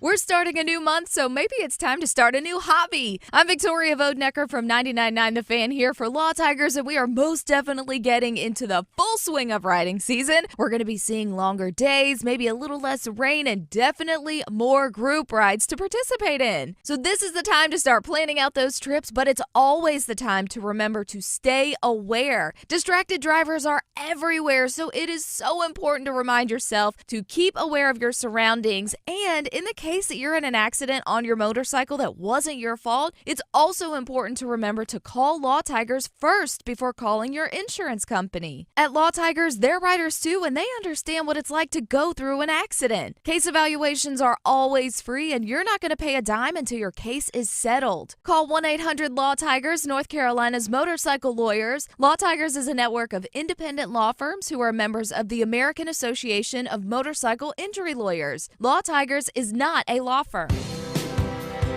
Westwood One Sports presents this special tennis update. Good French Open for the U.S. 2 Americans in the men's quarterfinals and 2 in the women's singles, including Coco Gauff, who won her 4th round match easily and was asked about American success. It's just awesome to see us all doing well and kind of all in different stages of our career, too, which is very exciting. So, yeah, I'm looking forward to whoever I play in the next match and glad to be representing, and hopefully, a lot of girls can be inspired by us. And Coco knew her opponent Wednesday would be an American because Madison Keys played Washington, D.C. native Haley Baptiste. Keys won 6-3, 7-5. However, another American, Jessica Pegula, upset by a complete unknown Frances Lois Boisson, ranked 361st. This is her first Grand Slam tourney. Novak Djokovic and Alex Zverev both won today. They will face off in Wednesday's quarterfinals, with Zverev actually the highest seed. With this tennis update, John Stashauer, Westwood One Sports.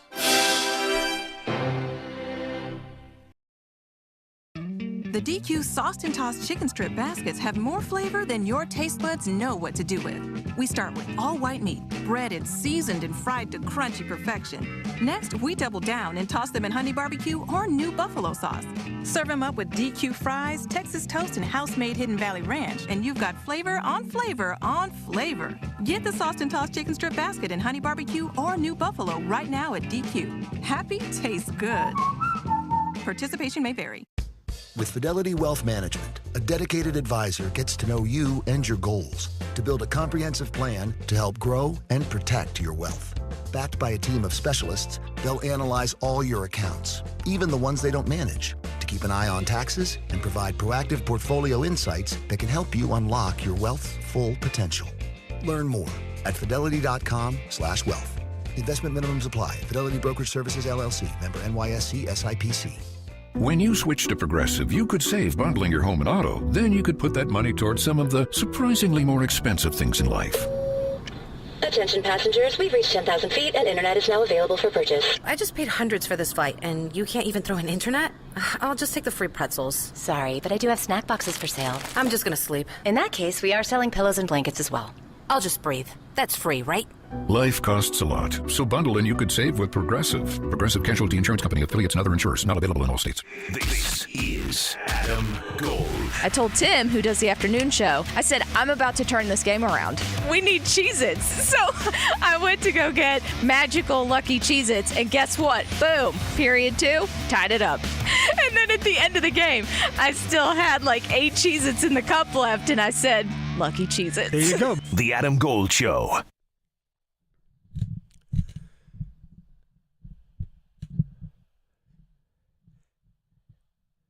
It's the Adam Gold Show. I am Adam Gold. Victoria on the ones and twos.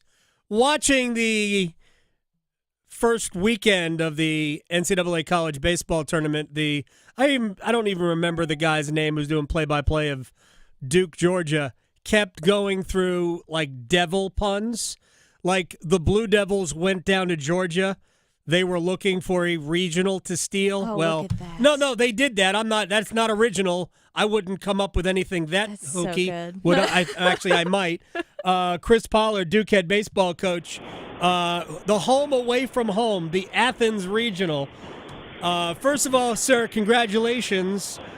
Second, you want to play your home games in Athens next year? It's been a fun trip. 2018 was a great memory. It was great to relive some of those experiences this past weekend. It's a beautiful ballpark. Athens is a great college town, and we've had a lot of success down there. Thanks for having me on. Hey, pleasure is absolutely mine. All right, let's get into what made it possible. I mean, your lineup was good throughout. You had like tremendous clutch hits. We'll talk about what Sam Harris did with 2 outs in the 8th inning yesterday afternoon. Yes, was the afternoon, evening? I think it was in the afternoon. Don't even remember anymore. It's the whole weekend runs together. But if you had to sum up what this weekend was about, what was it?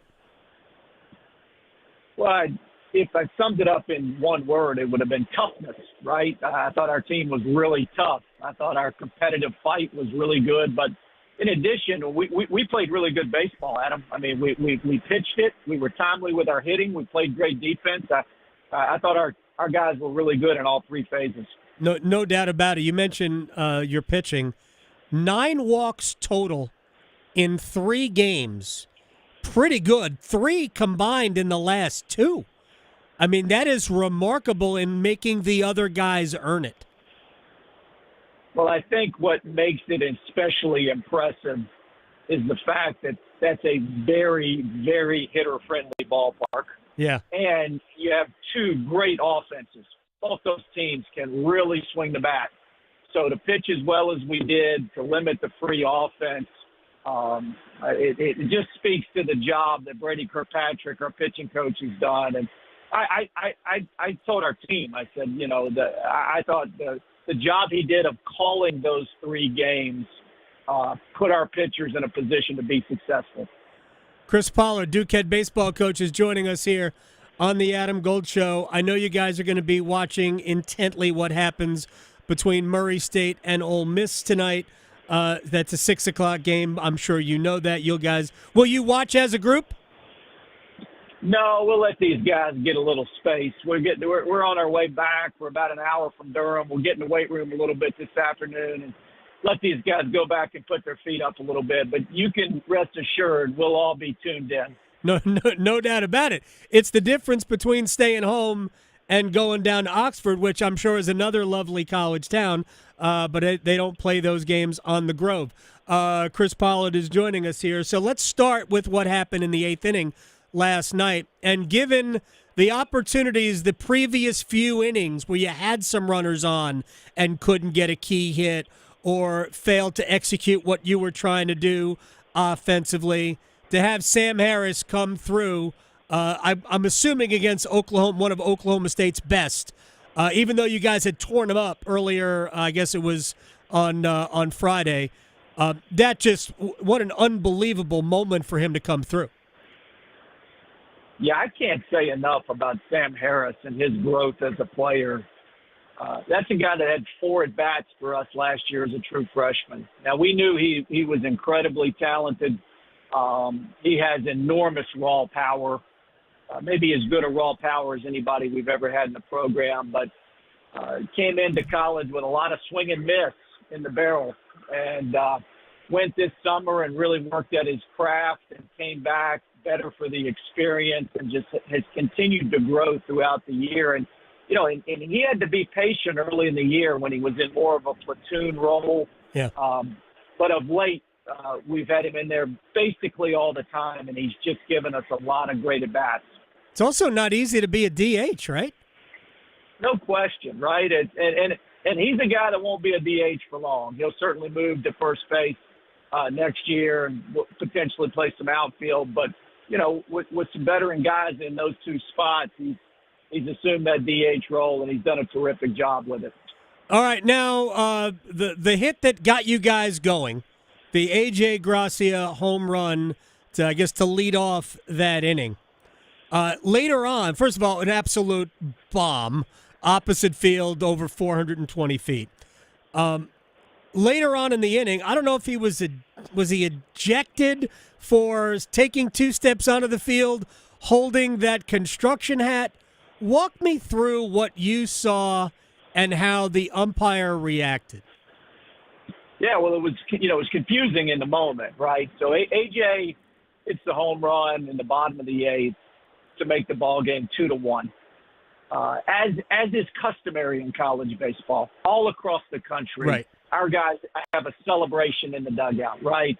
When that hitter comes into the dugout after a big hit or scoring a big run, he'll take off his batting helmet, and the guys put that construction helmet on him, and that's a way for them to celebrate and enjoy it as teammates. That's been a tradition in college baseball for a long time. A few years ago, the NCAA felt like those celebrations were spilling out onto the field. They were getting too close to the plate. They were, inciting the other team. They were disrespecting the other team. And so they made a rule that you have to have those celebrations in the dugout. And we've stuck by that. We've abided by that rule throughout. And so he got to the dugout. He got inside the dugout. The construction helmet was put on his head. The inning continued. And A.J. was standing there cheering on his teammates wearing the construction helmet. Right. When Sam Harris got the hit with 2 outs, Ben Rounds made a great break from first base. And it was a great send. It was a great job by our third base coach, Derek Simmons, of waving Ben Rounds home. So we've got a guy that scores on a base hit from first base to take the lead in the championship game of a regional, to send us to a super regional in the bottom of the 8th.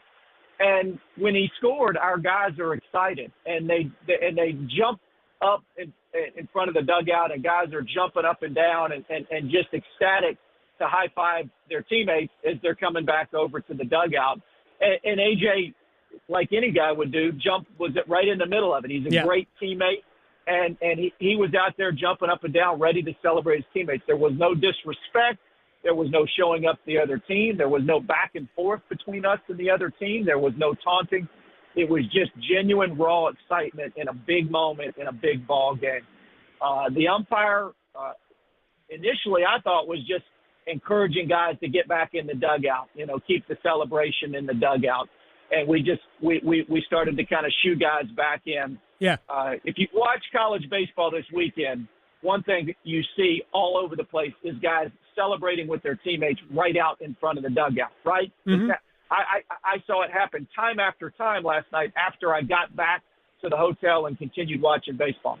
And it wasn't until a few seconds later, when I thought the game was about to resume, that one of our players said, "Hey, Coach, I think they threw AJ out of the game." And I said, "What?" And I looked back towards the field, and I walked out, and he simply said, "You've got to tell 29 to leave the dugout."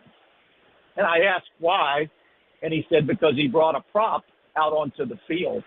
And I was stunned, honestly, and I continue to be really angry and disappointed about it. It's a misappropriation of a rule. It's a misinterpretation of a rule. And if you watched any of that regional, you saw in other games a lot of taunting, a lot of bat flipping, a lot of pointing, a lot of jawing. Our guys were just celebrating each other's success, and I think it was egregious. I think it was a travesty.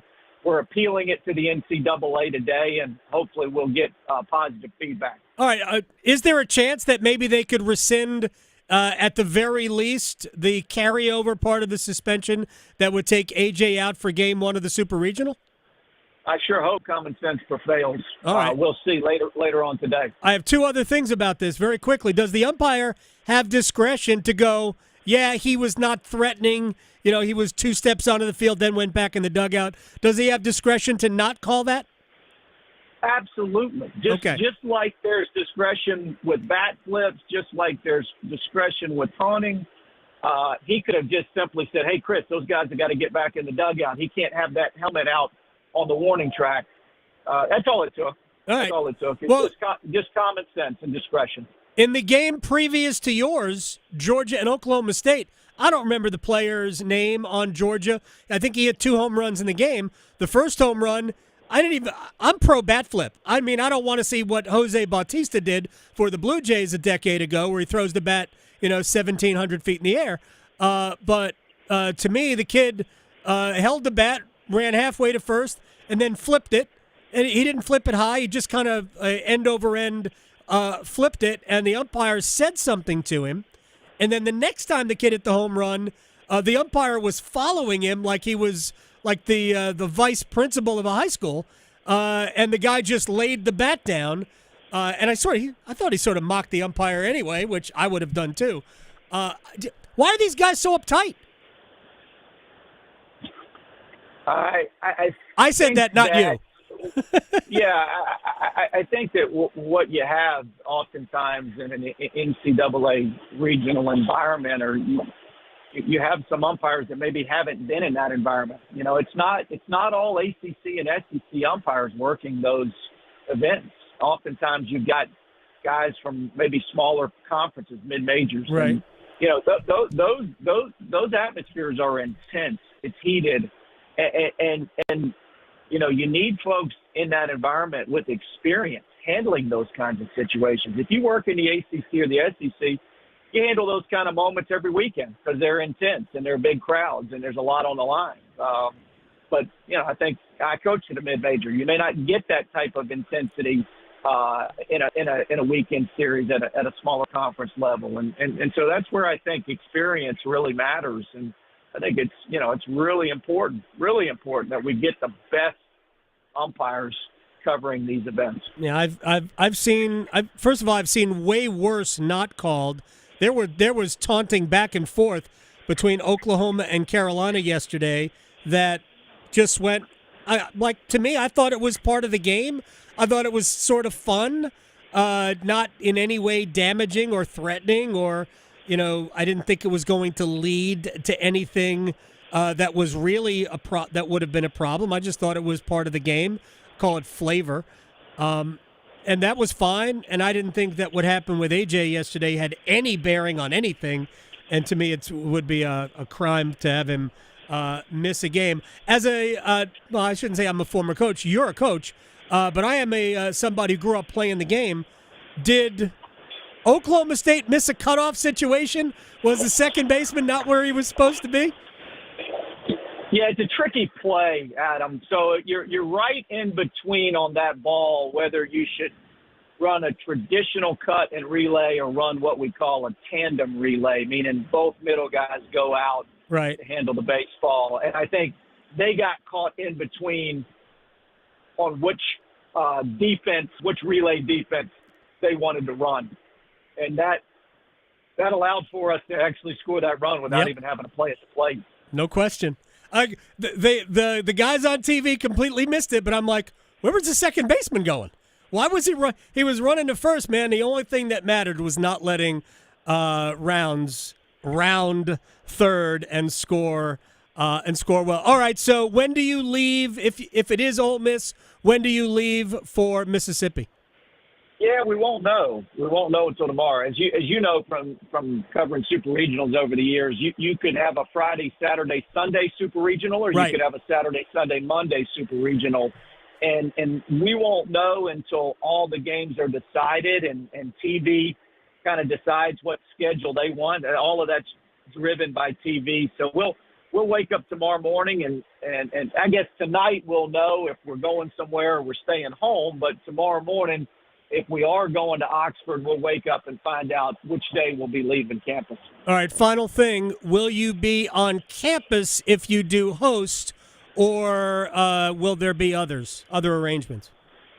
We'll be at Coombs Field on campus. There you Can't go. wait. We've been working towards an opportunity like this for 13 years, and our guys are excited, and we'll be really big Murray State fans tonight. Yeah, I'm sure you will. And it would be interesting to host a super regional before you host a regional, but that's another matter altogether. Chris Pollard, Duke baseball coach, congratulations once again for reaching a fourth super regional in 7 years.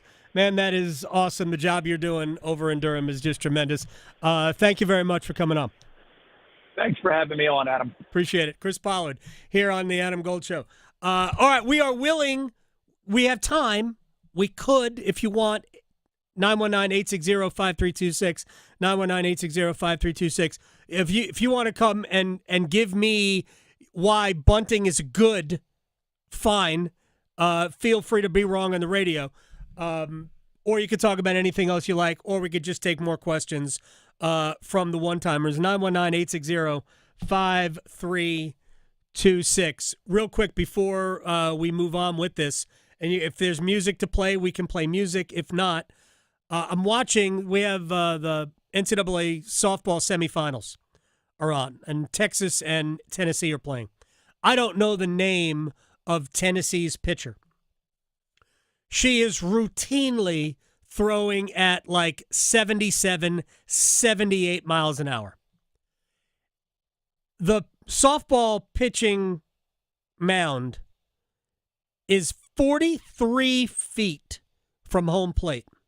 Now, I don't know what it is by the time they release the ball. It's closer than 43 feet by the time they release the ball. That is the equivalent of about 108-mile-an-hour pitch. The reaction time on a 77-mile-an-hour pitch in softball is like 0.35 seconds. The reaction time on a 100-mile-an-hour fastball is 0.44. Think about that for a second. It is incredible. You want to know why, in many cases, there's not a lot of runs scored in softball at this level? Whoo! Because, like, you can't see the ball. It's past you already. Absolutely incredible. But I actually wanted to do some of the research there, so I kind of looked up different sites. So, yeah, about a 75-mile-an-hour pitch in softball is the just over 100-mile-an-hour pitch in baseball. So when you're watching, if you are watching the college softball tournament, keep in mind how hard it is to hit. It is incredible. 919-860-5326. One more thing, and I know we'll end up talking about it. I looked in The Athletic, and they had Mitch Marner is the number one free agent in hockey this year. So The Athletic wrote a piece, and they have essentially ranking the teams, I think, that would have the most interest in Mitch Marner, not necessarily Mitch Marner having the most interest in them. I think that's the way they did it. And the Carolina Hurricanes are first, number one. Now, Marner is basically, he is a point machine. He is a great defensive winger. He's got good size, too. Doesn't play a physical game, but he's got good size. And he is entering unrestricted free agency. He's going to make all the money. He's going to get a ton of money.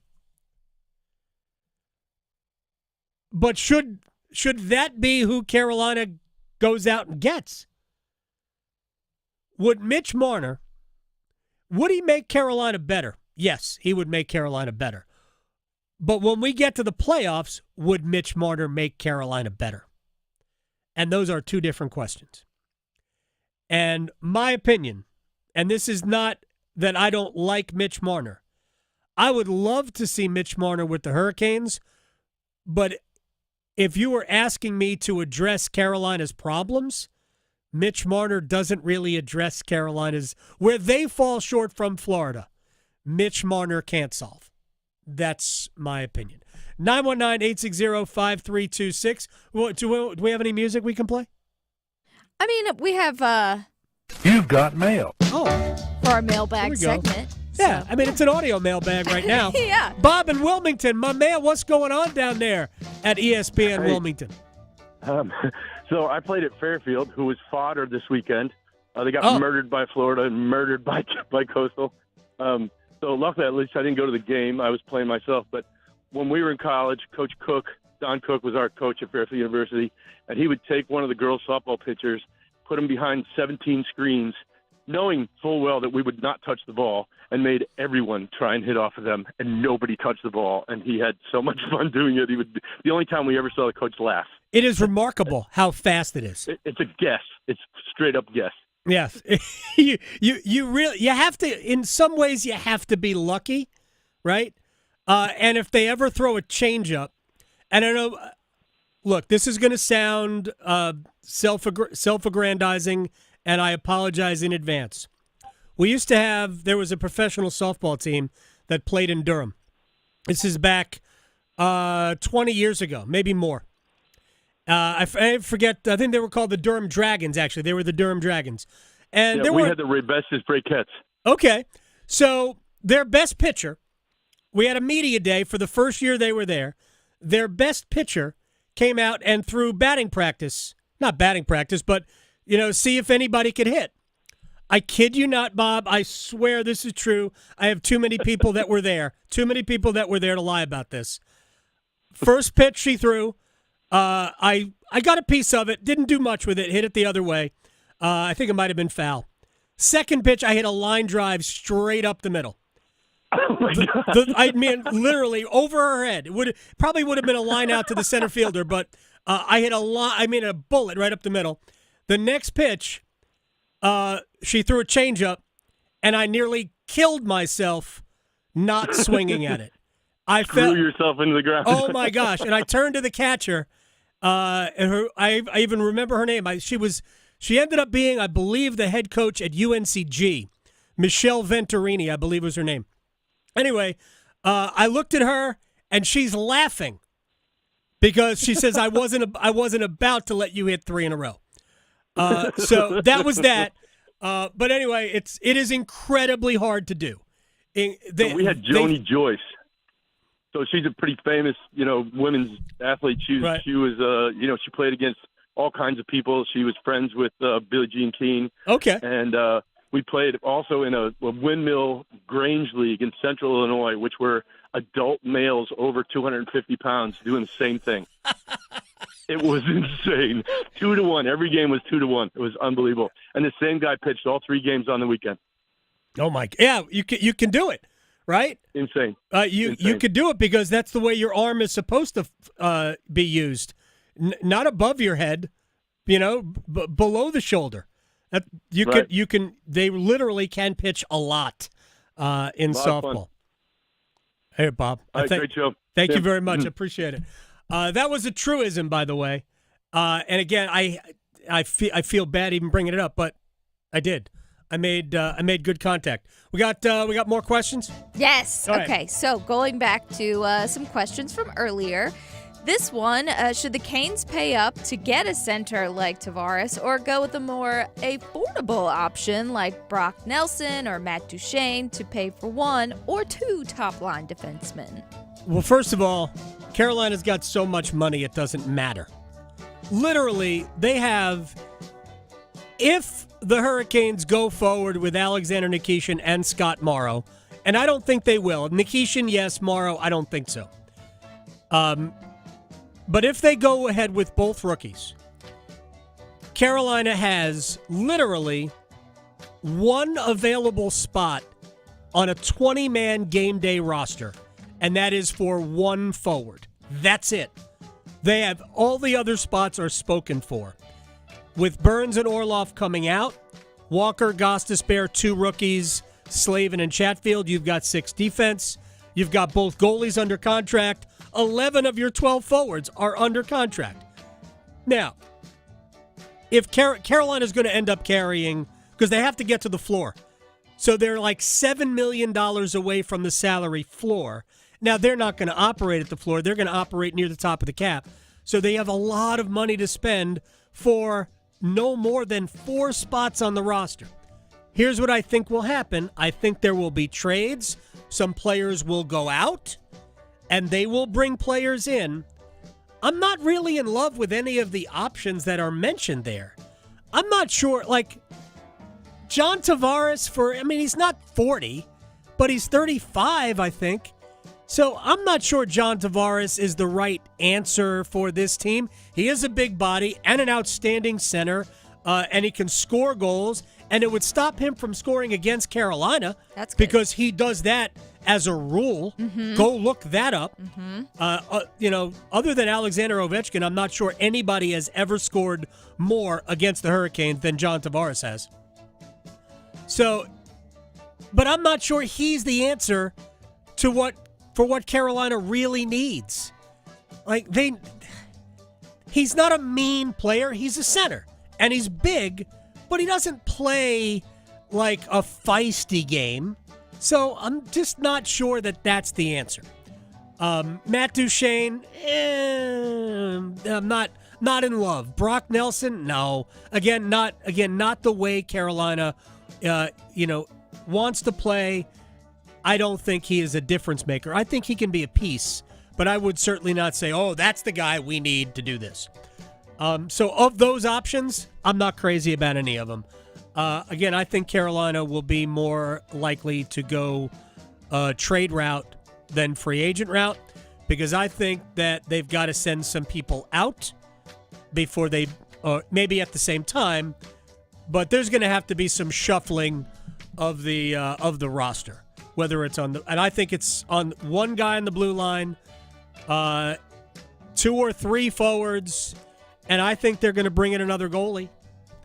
And I think I wouldn't be shocked if Pyotr Kochetkov was included in a trade. I wouldn't be shocked at that at all if you moved Kochetkov, because I think there's value there. Yeah. Well, we have another one. This one's from Jonathan, which it's funny, Jonathan, because I actually thought this same thing.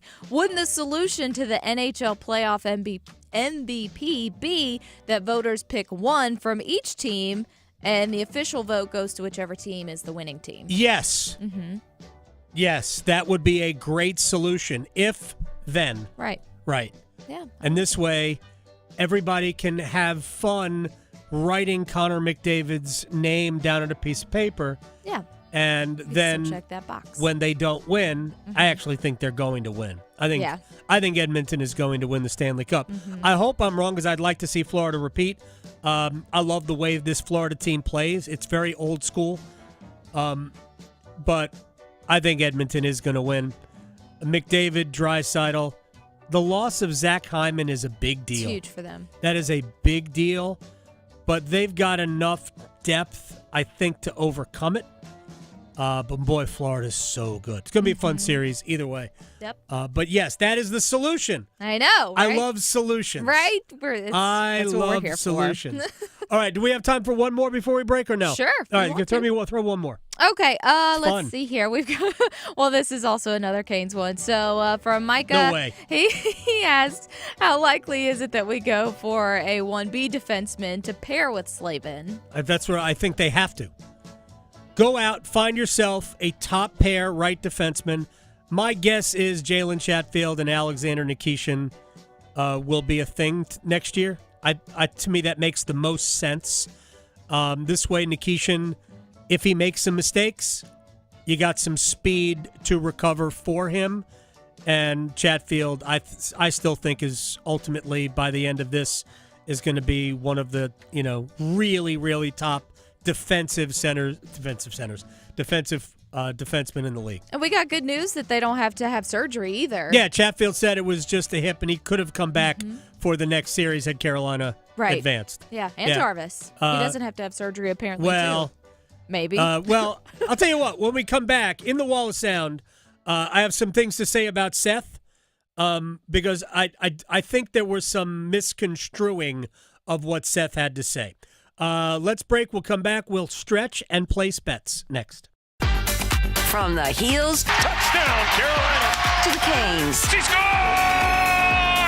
He covers it all. The Adam Gold Show on the North Carolina Sports Network. Did you know Medicare fraud is costing us $68 billion a year? The NC Department of Insurance Senior Medical Patrol Program's goal is to reduce Medicare fraud, waste, and abuse. If you suspect any billing or Medicare fraud issues, we're here to help. Contact SMP today at ncshiip.com or call toll-free at 855-408-1212. Project supported by grants from the Administration for Community Living. Contents do not necessarily represent official views of, nor an endorsement by ACL, HHS, or the U.S. government. Have you ever heard of paramedics who don't just respond to emergencies, but work to prevent them? The North Carolina Healthcare Association invites you to listen to this month's podcast, Conversations on the State of Healthcare. Cape Fear Valley Health's Community Paramedic Program is a groundbreaking initiative where paramedics aren't just transporting patients, they're building bridges to better care, right from the patient's living room. Here's Cape Fear's Alinda Bailey. We're not just asking, what's your medical emergency? We're asking, do you have problems obtaining your medicines? Can you get to your appointments? Are you safe? Are you supported? We try to identify not only the medical needs, the mental health needs, but also the social determinants that play a factor in the care of our patients and clients.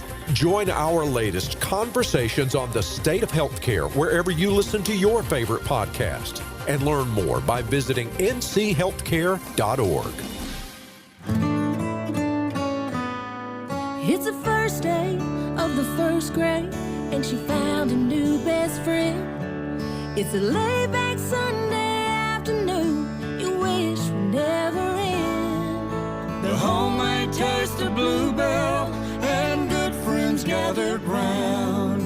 The good old days are being made right now. Bluebell Groom's Cake Ice Cream is renewing its vows on the frozen aisle. Milk chocolate ice cream with chocolate cake pieces, chocolate-coated strawberry hearts, swirls of strawberry sauce, and chocolate icing. See you at the reception.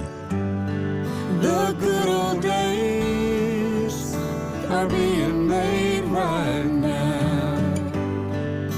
The good old days are being made right now. Look for Bluebell ice cream at your local grocer and pick up your favorite flavor today. At North Carolina Farm Bureau Insurance, you're more than a policy, you're family. With offices in every county, we're close by when it matters most. Our local agents customize coverage to fit your life. And our award-winning claims team delivers fast, quality repairs. It's no surprise Forbes ranked us the #1 auto insurer in America. North Carolina Farm Bureau Insurance. Helping you is what we do best. As public power customers, we experience fewer outages and faster restoration than customers of other electric providers. But the benefits of having a locally owned electric system go far beyond unbeaten reliability. Our local public power employees support our community, providing electric hookups for events, installing and maintaining ballpark lights, holiday lights, traffic lights, street lights, and more. Local people working together to meet local needs. That's the value of public power. Learn more at electricities.com. From the mountains to the coast, there is tremendous pride in North Carolina agriculture. NC Forever Farms is a program recognizing family farms that are protecting precious working lands vital to the future of agriculture. Through permanent agricultural conservation easements, these NC Forever Farms will always be protected from development. Learn more about preserving family farms through the Farmland Preservation Division of the North Carolina Department of Agriculture and Consumer Services by visiting ncadfp.org. This is Adam Gold. I have so many questions too. Like, is the mom going to be in the business too? Are we going to have like themed UNC products? She's in it, so. Interesting ram horn you've got there. Yeah. The Adam Gold Show. It's the Adam Gold Show. I am Adam Gold. Victoria producing the program.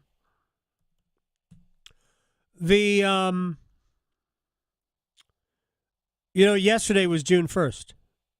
I know, a new month. You know what happened yesterday? It was Sunday.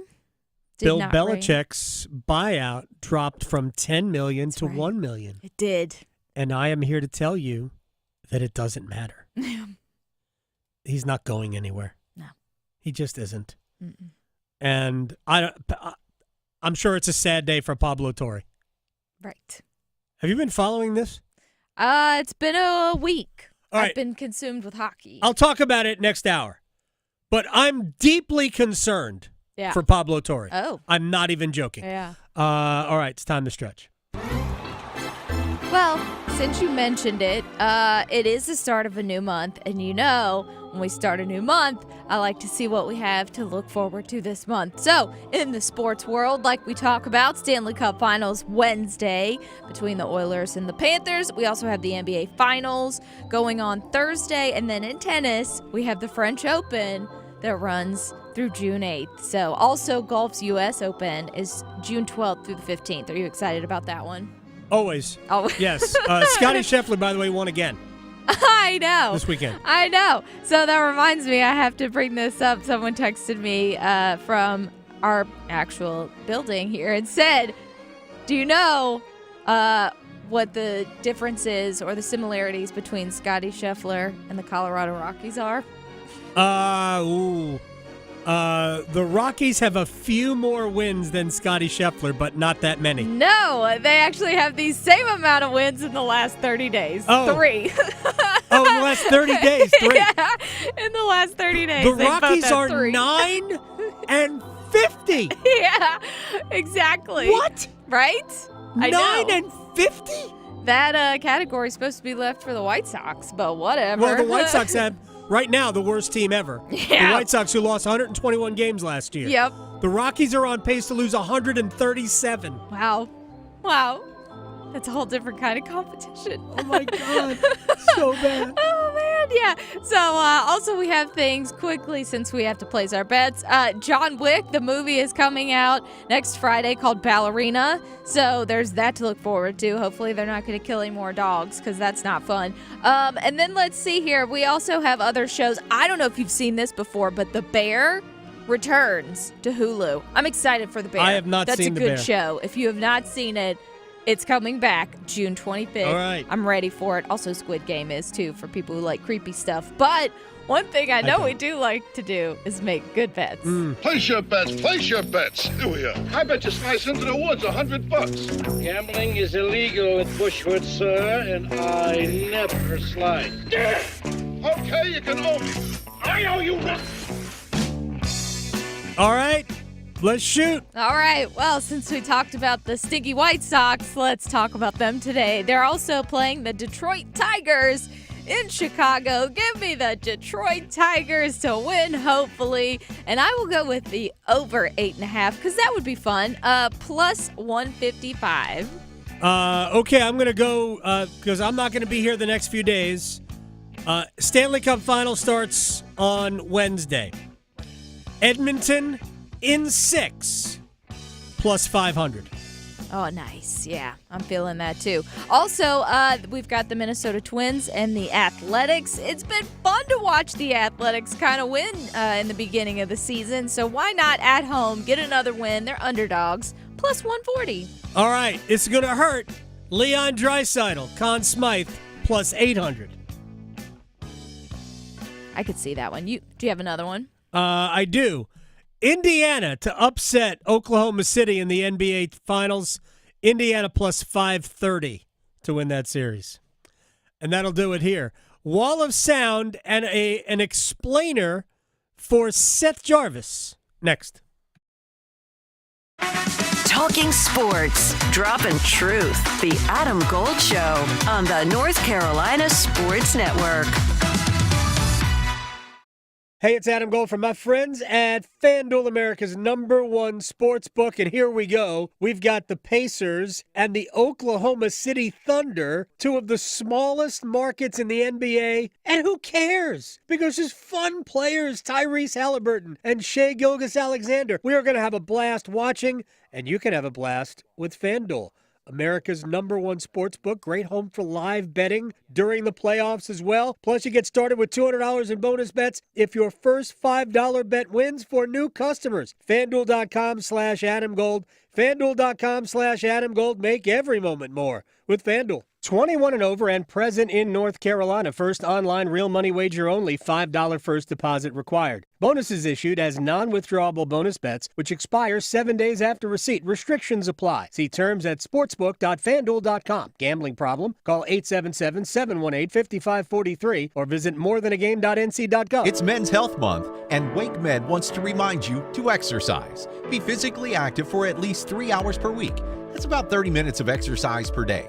And exercise doesn't have to be boring. Walking the dog, playing basketball, riding your bike, or even an impromptu dance party count as physical activity. Oh, and don't forget to include stretching and strength training.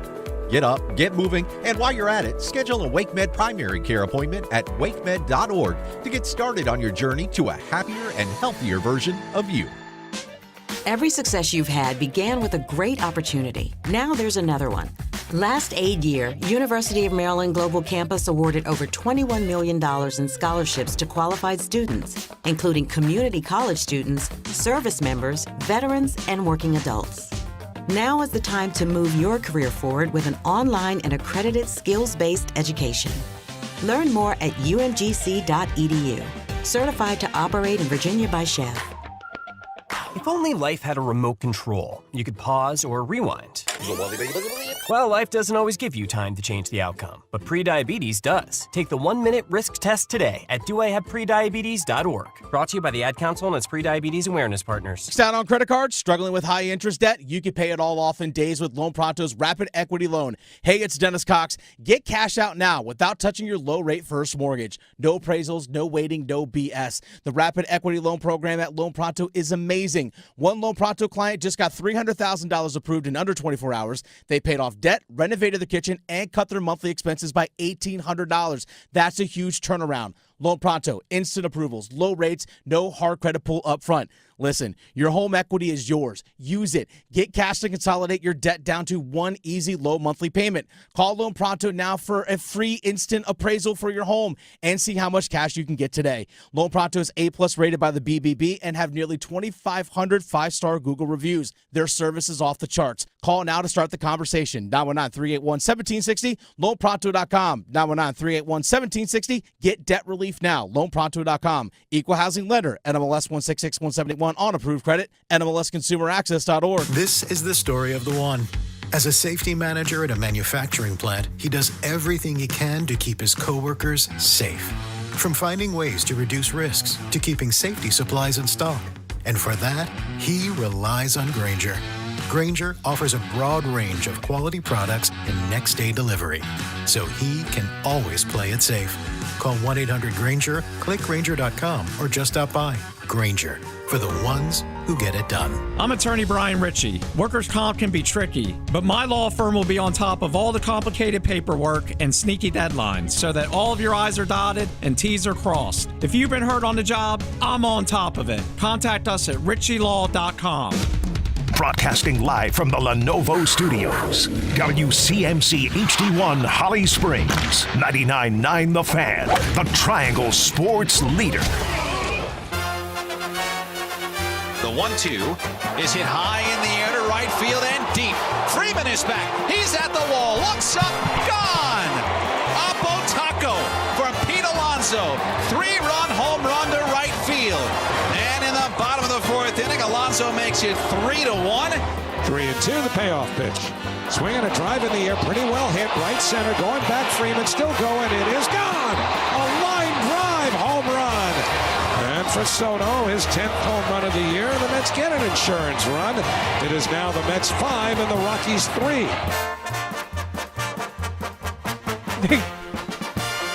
Rusty just wanted to make me smile on a Monday that feels like a Friday. It since is I'm your out Friday. the rest of the week.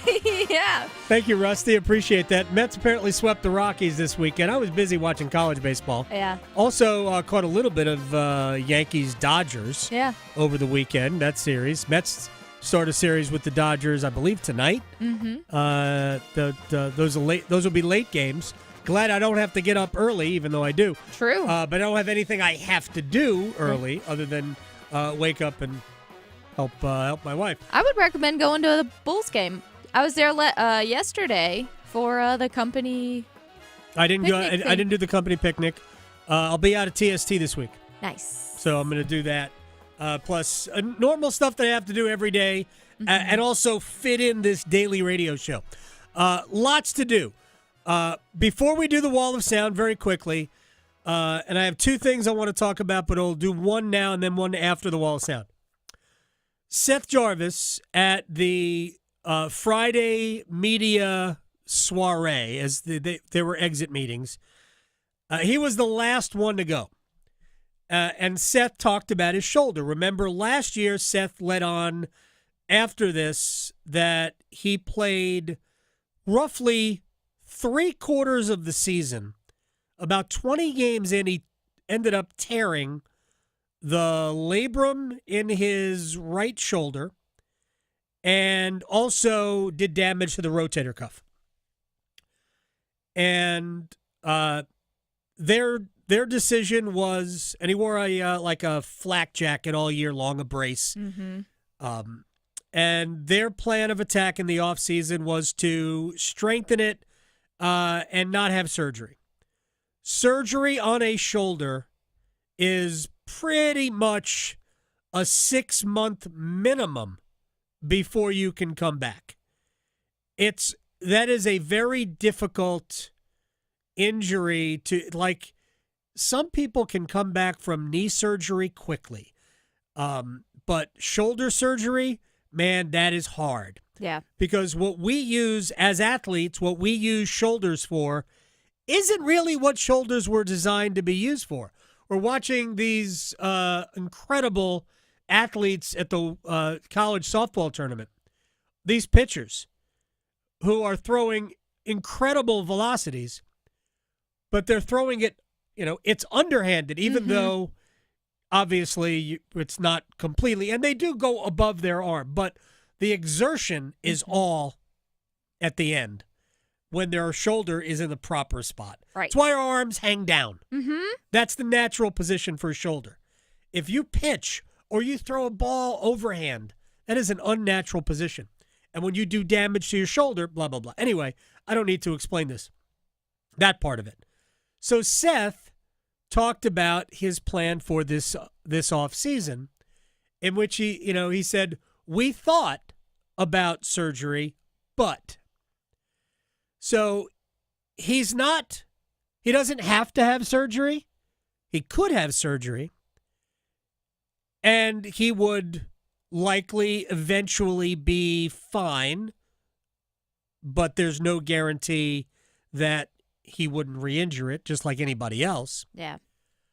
But if he had surgery now, let's just say June 15th, okay? 6 months from June 15th is what? December 15th. Mm-hmm. So now we are talking about missing 3 months of the season. Hey, if that guaranteed that you would get fully operational Seth Jarvis, and he could, as he said on Friday, throw a spiral because he was a quarterback in school growing up. If we could get Seth Jarvis to throw a spiral by the middle of January and he'd be, perfect, that would be okay. But there are no guarantees that that would be the case. And for Seth, while he said the Olympics isn't really that big a consideration, I'm sure it's some. Mm-hmm. But ultimately, Seth doesn't want to miss the season. So he said, basically, we're going to try again to do the same thing we just did. And what he did say was that he'd wear the brace all season. At the beginning of the year, he felt like he didn't need to wear it. Then he got re-injured. Then he wore the brace the rest of the year. So it certainly didn't impact Seth's ability to score. He went over 30 goals again. And he was a better player in the second half than he was in the first half. So I just thought that there was some misunderstanding of what Seth said and how he said it. He could have surgery, but he would definitely miss time. Now, real quick about the Olympics, because he can say what he wants, and I'm not doubting that it's a small consideration, but it is a consideration, and frankly, I have zero problem if it's a big consideration. That's important stuff. Yeah. Like, it's not more important than playing for your team, but it is important. And frankly, the Hurricanes should want Seth to play in the Olympics. They should want that. We wanted Seth to play in Four Nations and have that experience and show the rest of the NHL world just how good this guy is, even though he was a healthy extra for one game, inexplicably. So the fact that that is a consideration, I think, is proper. But the Olympics will shut the league down for about 3 weeks. That's hard. It is. It's hard to shut the league down for 3 weeks, but Rod's we're going to do it. No, he'd be more of a fan for this, but it's not ideal. The season, like, we're not going to condense the season to end at about the same time by missing 3 weeks of hockey. So we'll go a little bit deeper into the year, and that's okay. Not ideal, but okay. Which just means that we'll have the Stanley Cup Finals for us, you and I, covering the Hurricanes and whomever, maybe Edmonton for their third consecutive attempt to win a Stanley Cup. We'll have that all the way maybe into the end of June, even the beginning of July. Yeah. Tailgating when it's 104 outside. Fun. Mm-hmm. All right, Wall of Sound. The Wall of Sound is a function of this studio. There's no doubt about it. All right, just a few things in the Wall of Sound. First of all, we are less than an hour away from North Carolina and Oklahoma doing battle at Boshamer Stadium with a trip to the Super Regionals on the line. Scott Forbes, the head coach, on the message going into today. Yeah, I'll tell you the exact message. I said, we met August 19th. That was our first meeting. And I said, if I'd have asked y'all in there that we're going to play for a regional championship against Oklahoma on Monday at the Bosch, what would you say? And they'd be like, heck yeah. So I preach that all the time. Thankfully, obviously, that wasn't an elimination game for us. So we have another game, and I'm, that's the message. Like, move on and take a shower, and once I find out the game time, we'll get in here and we'll get after it. Yeah, 3 o'clock is the game time. So that was obviously after last night's loss to the Sooners. This will be, the second time or third time these two teams have played. So big one for Carolina that I know. It's funny. We had Aaron Fitt on last week previewing the whole thing, and he thought that North Carolina was the team to beat for all of it.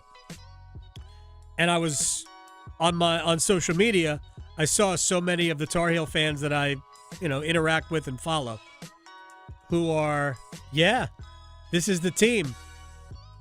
I don't disagree with you. It's the randomness of baseball, though. I hope the Tar Heels win today. Because it would suck to know that you've got a good enough team and not get it done. And we already lost the top two teams. The number 1 seed Vanderbilt, the number 2 seed Texas, each lost regionals. And they were even knocked out by teams you're like, who knocked you out? Wright State knocked out Vanderbilt, and Texas San Antonio knocked out Texas. Baseball is unpredictable. All right, the Indiana Pacers are in the NBA Finals, first time in like 25 years. The Pacers are back. Head coach Rick Carlisle. You just can't celebrate too much. It's, you ask a question like we've accomplished something, and getting to the NBA Finals is an accomplishment. But if you start looking at it that way, you'll go into it with the wrong mindset. Our defense is something we've been working on steadfastly for over a year and a half. I mean, really, the year started last year with really a different set of rules. We were playing small and even faster. It wasn't a team that had great defenders, but we've gotten better defenders. We've gotten bigger. We got Pascal, and the guys co-signed on the importance of defense. Enjoy it, man. It don't start till Thursday. It's okay. You can enjoy it's okay to enjoy it, Rick. My gosh.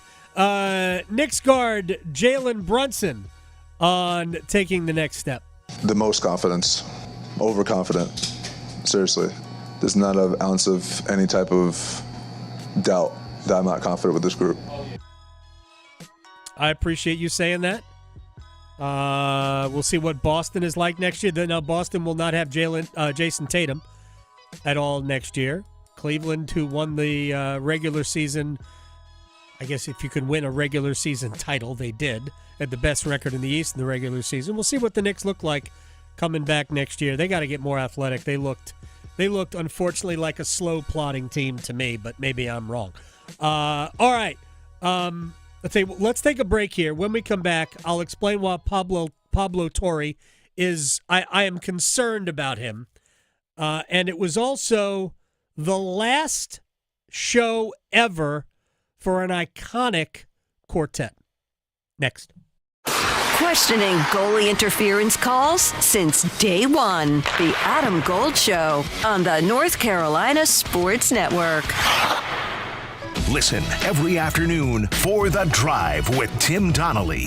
We have to talk to the Atlantic Coast Conference. Why in the world are State and Carolina not playing 2 college basketball games this season for the first time in over a century? Carolina won't host State and men's basketball. What do you think your media partners want? More or less rivalries? We know the answer. The Drive with Tim Donnelly, 3 to 6 on 99.9 The Fan. The weather is warming up, the pools are starting to open up, and it's the perfect time to start planning a ride. I'm Victoria Vodnecker here from 99.9 The Fan for Law Tigers, and we recently wrapped up Memorial Day, but now we're on to Father's Day, which I know some like to spend the day with their dad taking a ride up to the mountains or maybe to the beach, but it's also so important to keep in mind all of the other vehicles on the road too who may potentially cause an accident that wasn't your fault. Now that's the last thing that anyone wants to happen, but in the case that it does, Law Tigers is there for you. Always make sure to call Law Tigers first before calling your insurance company. At Law Tigers, they're riders too, so they know the value of your bike, gear, and the investment that you've made. Case evaluations are always free, and you're not going to pay a dime until your case is settled. Call 1-800-LAW-TIGERS, North Carolina's motorcycle lawyers. Law Tigers is a network of independent law firms who are members of the American Association of Motorcycle Injury Lawyers. Law Tigers is not a law firm. Westwood One Sports presents their special tennis update. One last French Open match coming up to complete the fourth round. It's Yannick Sinner against Andre Rublev. Sinner going for a third straight slam title, and he's been dominant in his last match. Only lost 3 games. Novak Djokovic doing pretty well himself at age 38, yet to drop a set. No problem with Cameron Norrie up next for Djokovic, the 3-seed, Alex Zverev. 5th-seeded Jack Draper is out, upset in 4 sets by the Russian Alexander Bublik. Speaking of upsets, Jessica Pegula ranked 3rd in the world. Lois Brosen of France is ranked 361st. Brosen won in 3 sets. She becomes the lowest-ranked women's singles Grand Slam quarterfinalist since 2008. She'll now play the Russian teenager Mira Andreeva. Coco Gauff and Madison Keys both won today. They will meet in Wednesday's quarterfinals. With this tennis update, I'm John Stashower, Westwood One Sports.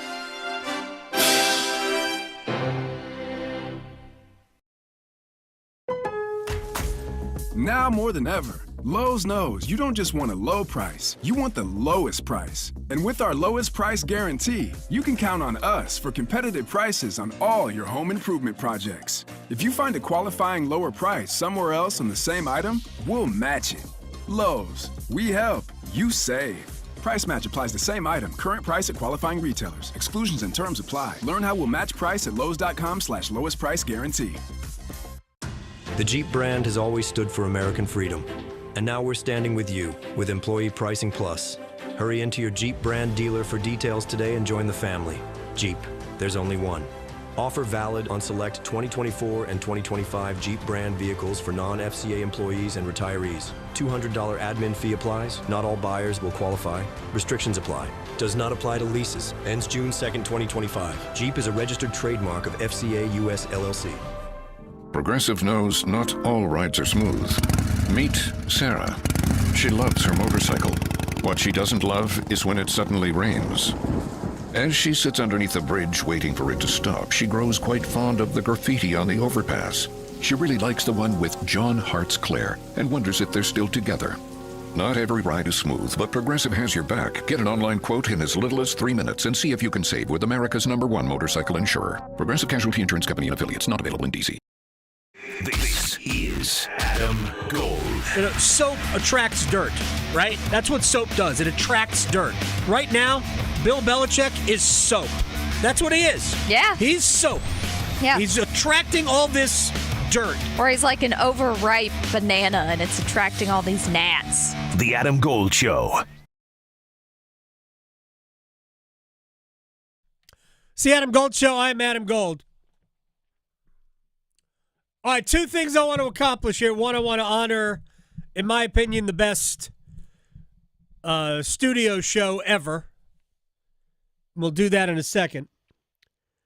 But, by the way, Rod Brind'Amour is coming up at the bottom of the hour. I probably should have said that first. Head coach of your Carolina Hurricanes will join us, talk a little bit about the season and get his thoughts going forward. But it'll be kind of breezy. We're not going to beat anybody up. But I mentioned that I'm a little concerned for Pablo Torre.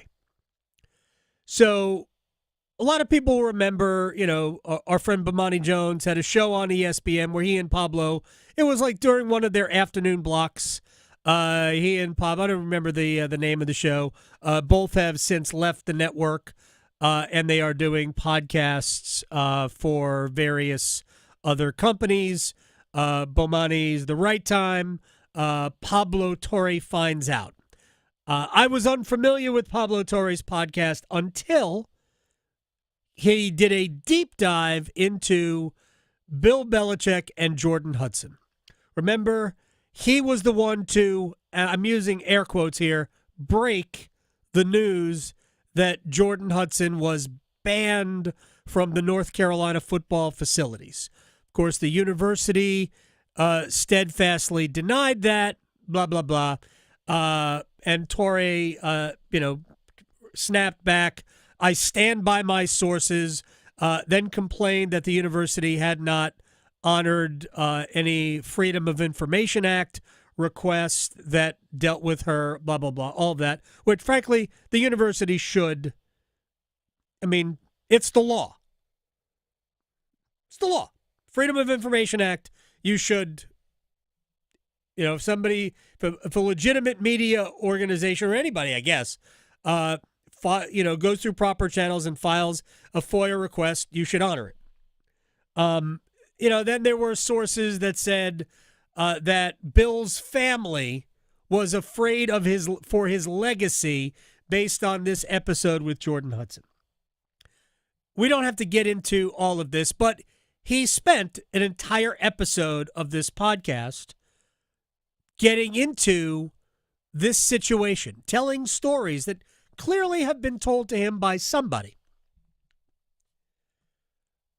And that's fine, right? And then you get to the he said, they said, in terms of Pablo Torre is reporting this, the university comes back here, Pablo says, well, this, it ended there, that element ended there. Jordan Hudson telling people that they're engaged. And Pablo Torre, as though he is the authority, says, as of early March, blah, blah, blah, nobody had been told this. It was not the case at all. I specifically asked. I don't know if he asked all 11 of his university sources and his Belichick family sources. I don't know if it went that far. But Pablo felt the need to respond to that. Like, dude, it's not that big a deal. All right, then I think this is where I am, in ways, concerned about Pablo Torre. So, again, I've not listened to the show, and I'm not knocking the show. Pablo Torre is super talented, incredibly smart, great sense of humor, all of that. I know the people he has on regularly, and these are all brilliant people, right? So, but he wanted to get closer to the genesis of the relationship. When did it begin between Belichick and Jordan Hudson? And I kid you not, I watched this segment, probably went on for 15 minutes, and my mind is blown. So Belichick got like 10 tickets to games over the course of his career. Just in the stands, not in the suite. He was given 10 tickets. He could give them out to whomever. And Pablo Torre didn't know where the seats were. He sort of felt like he was sort of in this section. And he found out that there is video of each section at Gillette Stadium. And he went back through every game going back to the 2021 season to see if he could find Jordan Hudson in the stands. Now, he didn't know what section the seats were in.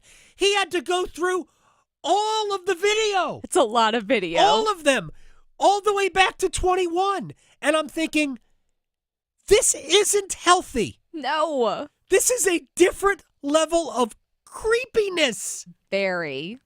It's not the same thing as binge watching something on Netflix. And I'm watching this, and even the people on his panel with him were like, wait, you went back through every game? It took a long time. No kidding. For this story? For this story. Now, just to show you, I'm not throwing shade on Pablo because he is incredibly talented.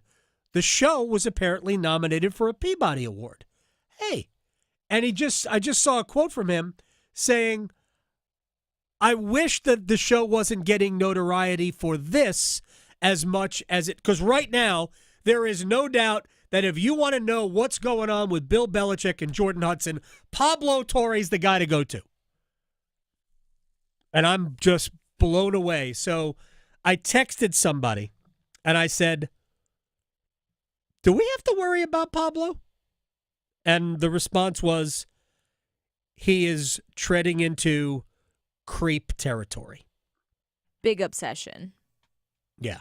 It's not a good look. No. Mm-mm. Like, this is not that big a deal. No. It just isn't. Get all a right. puppy.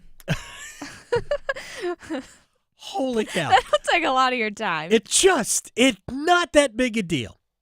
Anyway, let's break here. Rod Brind'Amour on the other side. We will not talk about Bill Belichick and Jordan Hudson, even though yesterday was the day the buyout dropped from $10 million to $1 million. I could end up with egg on my face here, but it's never bothered me that the buyout was going to drop, ever. I don't know why it does. I really don't. But it's never bothered me. I can't, for the life of me, close my eyes and see Bill Belichick not being the coach this year. Yeah, at least this year. I mean, to me, beyond this year, yeah, I could hear your argument, but I think this is the first of a few years that Belichick will be the head coach at UNC. Rod Brind'Amour on the other side. Talking sports, so you don't have to pretend to know stuff.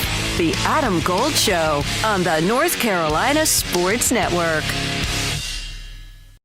Did you know Medicare fraud is costing us $68 billion a year? The NC Department of Insurance Senior Medical Patrol Program's goal is to reduce Medicare fraud, waste, and abuse. If you suspect any billing or Medicare fraud issues, we're here to help. Contact SMP today at ncshiip.com or call toll-free at 855-408-1212. Project supported by grants from the Administration for Community Living. Contents do not necessarily represent official views of, nor an endorsement by ACL, HHS, or the U.S. government.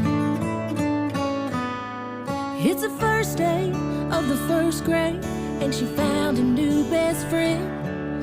It's a laid-back Sunday afternoon you wish would never end. The homemade taste of Bluebell and good friends gathered round. The good old days are being made right now. Bluebell Groom's Cake Ice Cream is renewing its vows on the frozen aisle. Milk chocolate ice cream with chocolate cake pieces, chocolate-coated strawberry hearts, swirls of strawberry sauce, and chocolate icing. See you at the reception. The good old days are being made right now. The good old days are being made right now.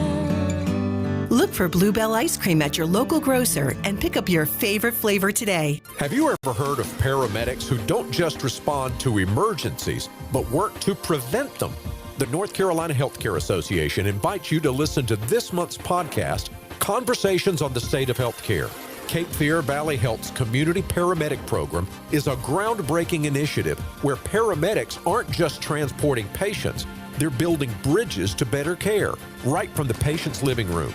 Here's Cape Fear's Alinda Bailey. We're not just asking, what's your medical emergency? We're asking, do you have problems obtaining your medicines? Can you get to your appointments? Are you safe? Are you supported? We try to identify not only the medical needs, the mental health needs, but also the social determinants that play a factor in the care of our patients and clients. Join our latest Conversations on the State of Healthcare wherever you listen to your favorite podcast. And learn more by visiting nchealthcare.org. Adam Gold here from my friends at FanDuel, America's #1 sports book, and we are finally here. The NBA Finals. It's Magic versus Larry. Wait, no, No, okay, it's not Magic versus Larry. Doesn't matter. It's the finals, and you can find everything you need for the finals, including live betting, right there on the FanDuel app. It's the best app in the business. If you don't already have FanDuel, it's not too late. And new customers, $200 in bonus bets if your first $5 bet wins. So pick something easy, win it, and cash in. FanDuel.com/AGS. FanDuel.com/AGS, the official sports betting partner of the NBA. 21 and over and present in North Carolina. First online real money wager only. $5 first deposit required. Bonuses issued as non-withdrawable bonus bets, which expire 7 days after receipt. Restrictions apply. See terms at sportsbook.fanduel.com. Gambling problem? Call 877-718-5543 or visit morethanagame.nc.gov. At North Carolina Farm Bureau Insurance, you're more than a policy. You're family. With offices in every county, we're close by when it matters most. Our local agents customize coverage to fit your life. And our award-winning claims team delivers fast, quality repairs. It's no surprise Forbes ranked us the #1 auto insurer in America. North Carolina Farm Bureau Insurance. Helping you is what we do best. All of us have a role to play in promoting a mental health-friendly workplace. Learn more at whatcanyoudocampaign.org. This is Adam Gold. And I did have to use two screens at one point, or a couple of points, and I don't like it. I can't watch two games at the same time. There's a lot going on. I'm sorry. I'm incapable of doing that. Because there were times where, I forgot this other game was on in front of me. Yeah. The Adam Gold Show.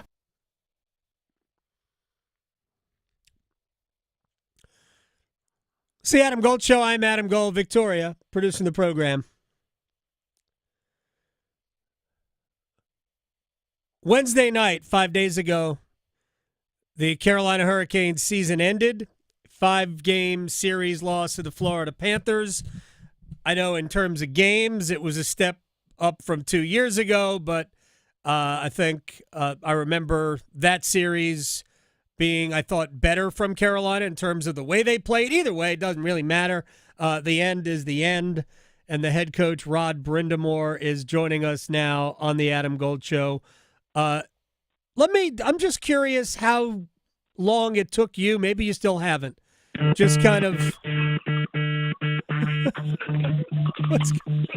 what is going on there? That's my alarm for you. I was getting ready for it. You set an alarm? Well, because you know how it goes. The day gets going, I forget that I got to do your show, so I was not going to forget. Thank you very much. That's outstanding. I don't even remember what I was going to ask now. How long did it take you to decompress from the season, or from Wednesday? No, I mean, it takes time, but I think it's good to get a little time before you actually start diving into it. Now I see why people say I need time, to decompress and think about it, because in the moment your emotions certainly are different than they are when you take a step back and you look at the team and how we played and all that. So I'm still kind of in the middle of it, but I think it's certainly, as time has gone by here, I realized, I thought the group just did everything they could. And that's at the end of the day, that's what you want out of your team. Obviously, we talked about it.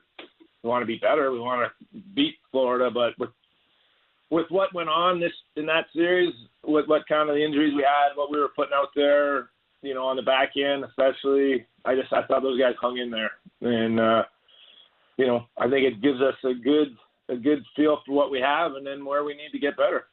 All right, we'll talk about some of those things. I want to talk about or ask you about the exit meetings, and you're not going to get into specifics, but were there difficult conversations had with some of your guys?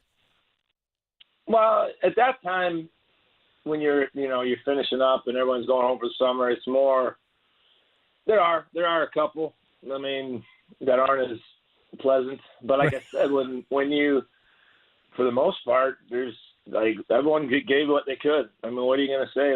I thought our guys hung in there and dug in, and there may be a couple guys that you could say, well, we've got to get a little more out of, that's for sure. But in general, those meetings are usually pretty positive, and you send guys away, feeling good about their game and what they need to work on, and come back and give it another crack. I mean, I imagine the exit meeting with Jackson Blake is, I mean, if we could put 15 pounds of muscle on your body now, right, how much better could he have been? It did look like whether he wore down a little bit or maybe just when the physicality ramps up to that level, that it made it more difficult for him. Again, I mean, I would imagine you had a great meeting with Jackson. Yeah, well, what else do you want him to do? You know, like he was great, and he's just a young kid. We're throwing. That's the other thing. I take a step back, and I'm sitting there going, we had 4 rookies playing in the semifinals of against a team that I don't think had any rookies, and like that matters, and that's only going to make us better. These guys are having that experience moving forward, and I thought all those guys hung in there, and Jackson's one of them. Where he got bounced around. He's gonna anyway. He's I don't care if he puts on 15 more pounds. He's still gonna be a little guy compared to those other guys, and he understands that. So you got to give him credit because he didn't back down one bit. Love the kid. That's what I love about him. And we could say the same about Stankoven. Even Jarvie. These guys are not big guys, but they don't back down. And I don't really think their game changes. It makes it harder. Let's be real. I mean, it's harder when you're going against a 6'6" guy to get to the net when you're not. But it's not that they didn't try, and I don't think it affected their game. The way Sebastian Aho played the first period on Wednesday, he played with attitude as well. His reaction when he scored the goal to make it 2-0, you could tell that he had reached his level of competition. That it's hard to stay there all the time. Maybe that's the takeaway for Aho is how do you stay there all the time and play with that kind of ferocity, and then to see it to have the game go the other way in the second period. What did you see from him? Yeah, I agree, but nobody can really play that way every shift. I mean, we want our guys to compete hard every shift, but to be a dominant player, that's basically what you're saying, is hard. I mean, there might be one player in the world that pretty much dominates every shift, and we know who that is. So, you look at their lineup, their guys were impactful, but they didn't dominate every shift. They're just hard to do. But he was clearly on that night. He was going in the first period, no doubt about it. It's too bad we had a couple of mishaps and ended up the game went a different direction, but he did all he could. Yeah, well, I don't want to get into the specifics of the call and the fact that Jesperi put himself in position to have that call because I thought it was a light call, but doesn't really matter. Rod Brind'Amour is joining us here in the Adam Gold Show. Just your read on the season as a whole. I know you talked about it. Going into the season, the roster, even not going into the season, going into the summer, because I do think that everybody thought, well, okay, the roster makeover put yourself in a position where you could be a playoff team, and I thought you'd be a playoff team from the beginning anyway. But the difference from last year to this year obviously was noticeable. But how did you view the season as a whole? Well, it's kind of a couple questions in there, but as a whole, like I said, if you take a step back and you go, that's a damn good season. And there's a way we break it down, the way I look at it. You have a regular season, and that was good. I thought that was solid. We played okay. We had ups and downs, but I thought we did what we had to do, right? Which is make sure you're get your chance to play in the playoffs, which people kind of take for granted now. And it's very, very hard to play good for 6 months, and that's what you have to do to make the playoff. And we were good enough to where our last month we didn't have to win a game, right? So when you do that's a great season for me. So if you remember the last 8 games, we basically sat guys out. It was like rest, and to be in that position, that tells me we had a great season. So that part was good. Then you get into playoffs, you got every round is its own race. That's what we talk about. Like the first round is just sometimes as hard as to win a Stanley Cup because you might hit that team in the first round for all you know. So you have to be ready. I thought our guys, had a great first round, benefited from them. The team we played had injuries. It's just no way around it. They were not their full lineup, and you pick them apart. You're a weakest link away from losing in the playoffs, because that's what happens. And then the second round, I thought that was our best overall, just solid against a really, really good team, obviously, I think they were first or nearly first in the league all year. So and we're heavy. Everyone's talking about our team being light. They were the second heaviest team in the NHL. So we did everything we had to do. Third round comes along, you're playing what I think is the best team in the NHL, and you pretty much have to agree, because until someone knocks them off, that's what they are. It is what it is. We could see where we were a little off. And, injuries crept in. That was a big part of it. I'd love to have seen Chatty in there for the whole time and watch where that we could have made up some ground. But that's part of that, right? That's part of the playoffs. That's what the nature of it. So that round I didn't love. I didn't love our last round. But all the other stuff I thought was really, really good. So when you break it down that way, you say it's pretty darn good.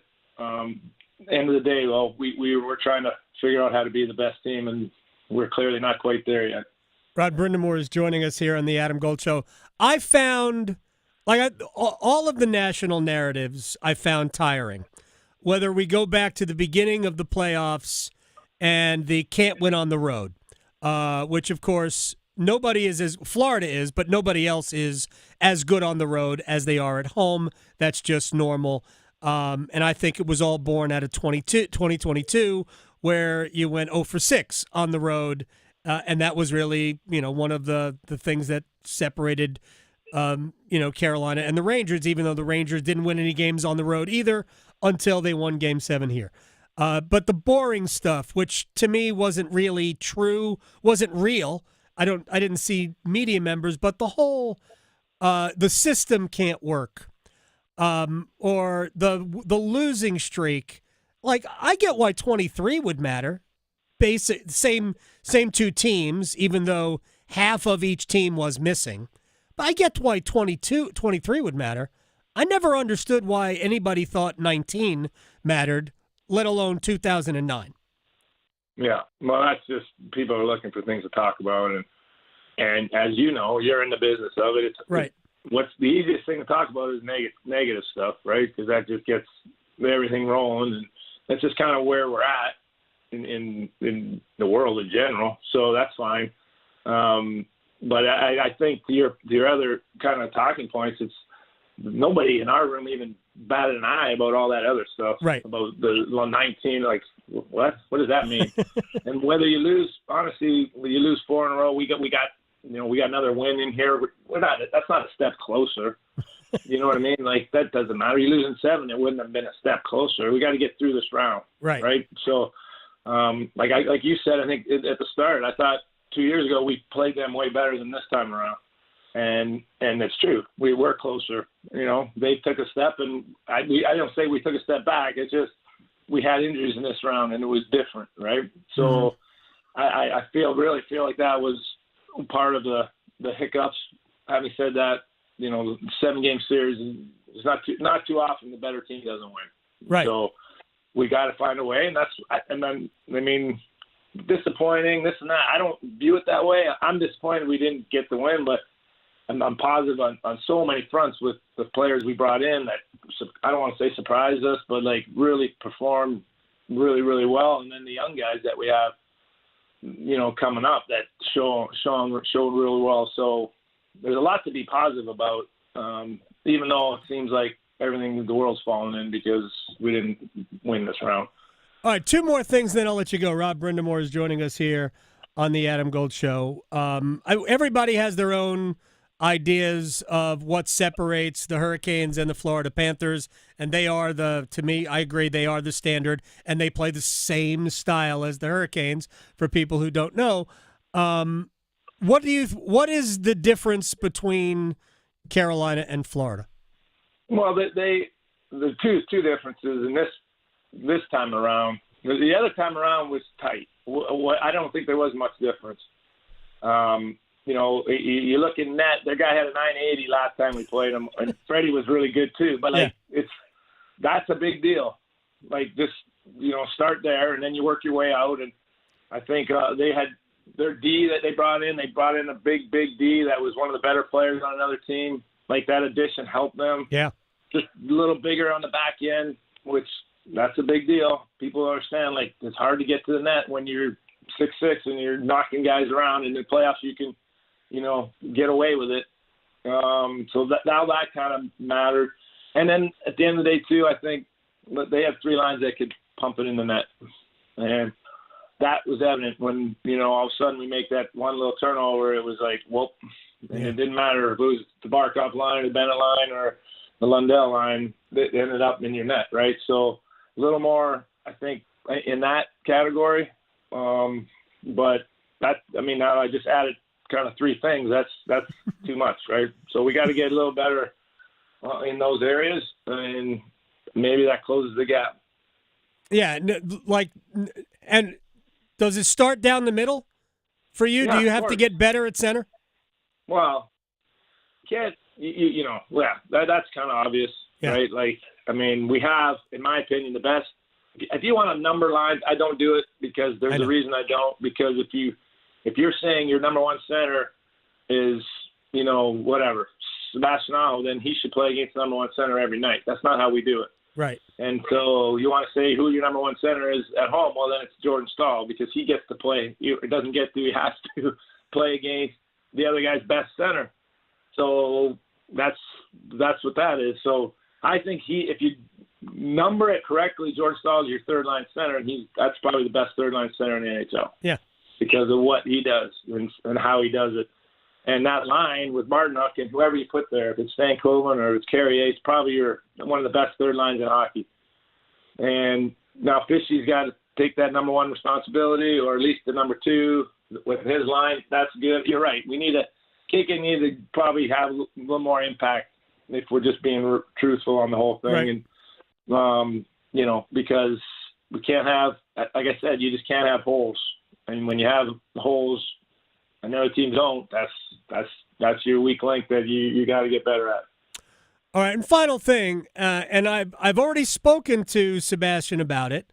So, but I'm curious what your point of view was on the whole thing, because it struck me as very honest and human when I asked Sebastian about dealing. Has he had to on different levels with the month or so that Mikko Rantanen was here? And he said it was tiring. One of the things he said to me, and he did in retrospect probably, he thought I probably did try too hard to, make plays for him rather than make plays. Yeah. And so when you were watching, how did your team react to Mikko? Yeah, I think he hit it right on the head. I think, first of all, we all, and everybody, the players included, appreciated that we went and got the guy. Yep. Like that was like, thank you. Like we all know that would help immensely, help any team, but maybe our team more than any, for the reasons we just talked about, right? Like it was a need, and we went swinging for it. You can debate all you want, all the other stuff. I do believe if Brandon had another year on the deal, then this it would have given time to settle in. We're not rushing about, you got to get signed and all that. Then he'd be here all summer, have another year. It would be a moot point. But that's the way it worked out. It didn't. And so it really became more of a distraction than a help because of the time frame. And, I think the organization did a hell of a job pivoting out of it. They recognized that, okay, oh boy, this is not going to work for, the obvious reasons. And then I thought the team bounced right away back out of it. Yeah. Snapped out of it and played really well, really the rest of the year, So I think if you ask the guys, that's kind of how they felt about it, but they appreciated that the team went for it. And, I think that's the attitude that, Tom and Eric now, we've always kind of had it, but it's at the forefront, and they're going to keep trying to do things like that. I think that all the guys appreciate that, because that just means you're trying to win. You're doing whatever it takes to try to win, and that's what you want. Yeah, I found out that Sebastian obviously is a big football fan because he was talking about Hail Marys, and that's that was awesome. But there's a lot of cap room. So have you given Eric a shopping list? Oh yeah, I mean, that happens all year. That's you know, and you know, this year it's unfortunate, you know, some ways because we really did position ourselves this way. Knew that this season past was going to look the way it maybe did. We were probably, you know, I'm not saying gearing up for this year, but knowing we would have cap space, but so does everybody else now with the cap going up so much, right? That it kind of probably lessens that advantage that I think we were planning on having. Right. But to your point, hey, it's still there, and I know that you know, we're going to be swinging at it. I can tell you that. So yeah, that's what you want to be a part of, and still, with the pieces we have, like, they're in pretty good shape. Oh, I think so. All right, so what are we talking about next? Are we talking college football? Are we talking golf? Do you want to talk about FIFA bringing the Club World Cup to the United States? No, not soccer. Let's keep that out of the conversation. Really? Yeah, I can't say I know enough about it to give you a good. The college baseball, I was all into that all weekend. You know, like a little disappointed with some of the outcomes, but I know. But it was even that was pretty intense watching some of those comebacks, and you know, it's I love that. I love any of that time of year with any sports really, but college baseball right now is the time of year to get pretty excited about. Duke did a heck of a job. Yep. You know, Carolina's got the big game coming up, right? So, you know, that's pretty cool. All right, we'll figure out something to talk about. Don't let Elliott Avent retire. No, is that what he's talking about? I haven't heard about it. Okay, no. Don't start talking like that. You throw stuff in there and it starts to fly around. That guy's an icon. I love him. You know, we need to keep those guys around. Absolutely. All right, I'll talk to you very soon. Get some R&R. I'll talk to you later. Okay, buddy. Take care. Thank you. That's Rob Brind'Amour, head coach of the Carolina Hurricanes. Love him. That was fantastic. He was just like, no soccer. I don't know. Oh, come on. I said, look, real quick about the Club World Cup, which is coming to the United States, starts in like a week and a half maybe. I think the 14th of June is the first day of the Club World Cup. It is a complete farce of an event.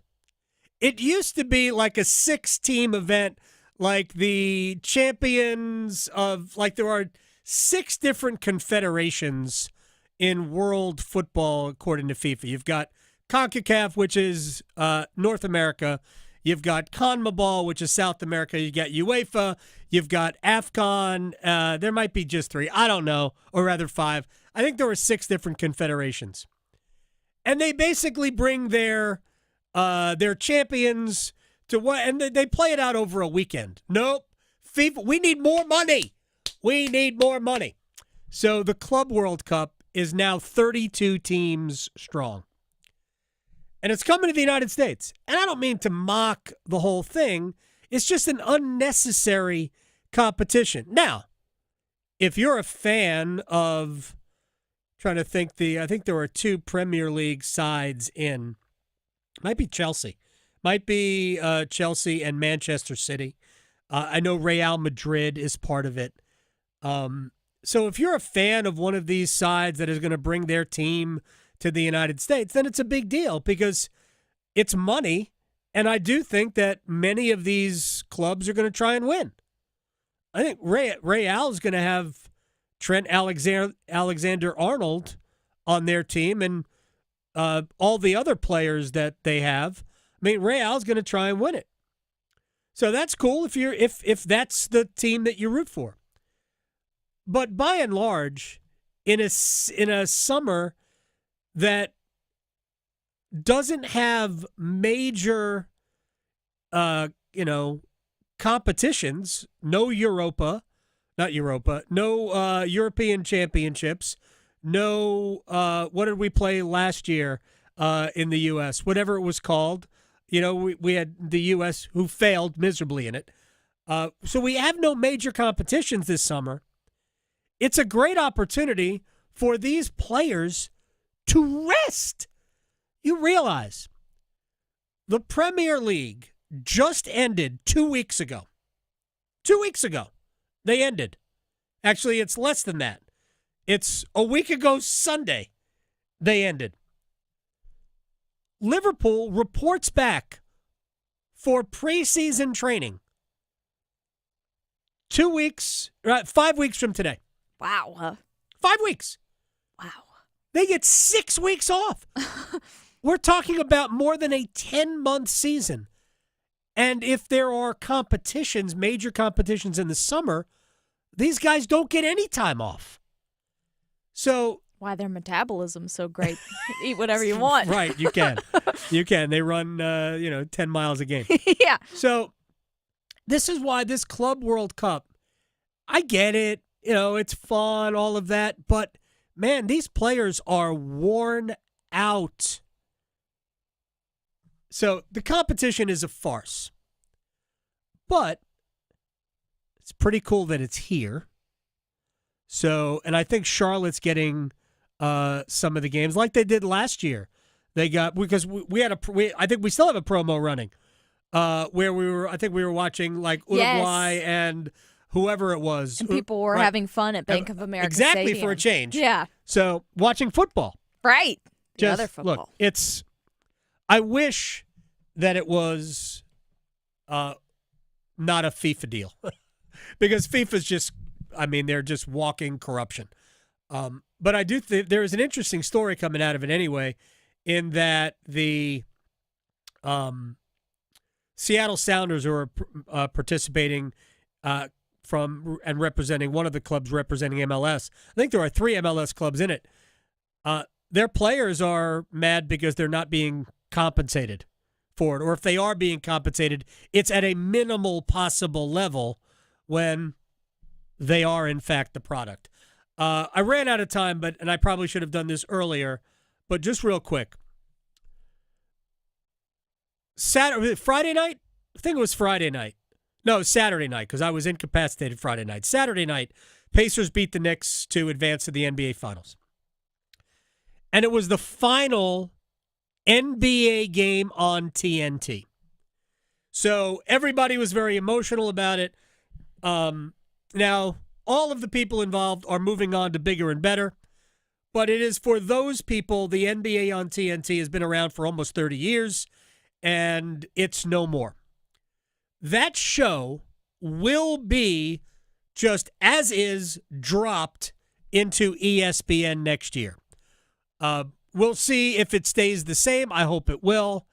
But it is the best studio show in sports. Ernie Johnson is an amazing quarterback of it. I hope it is as good going forward. Victoria, thank you. Talking sports, dropping truth. The Adam Gold Show on the North Carolina Sports Network. It's Men's Health Month.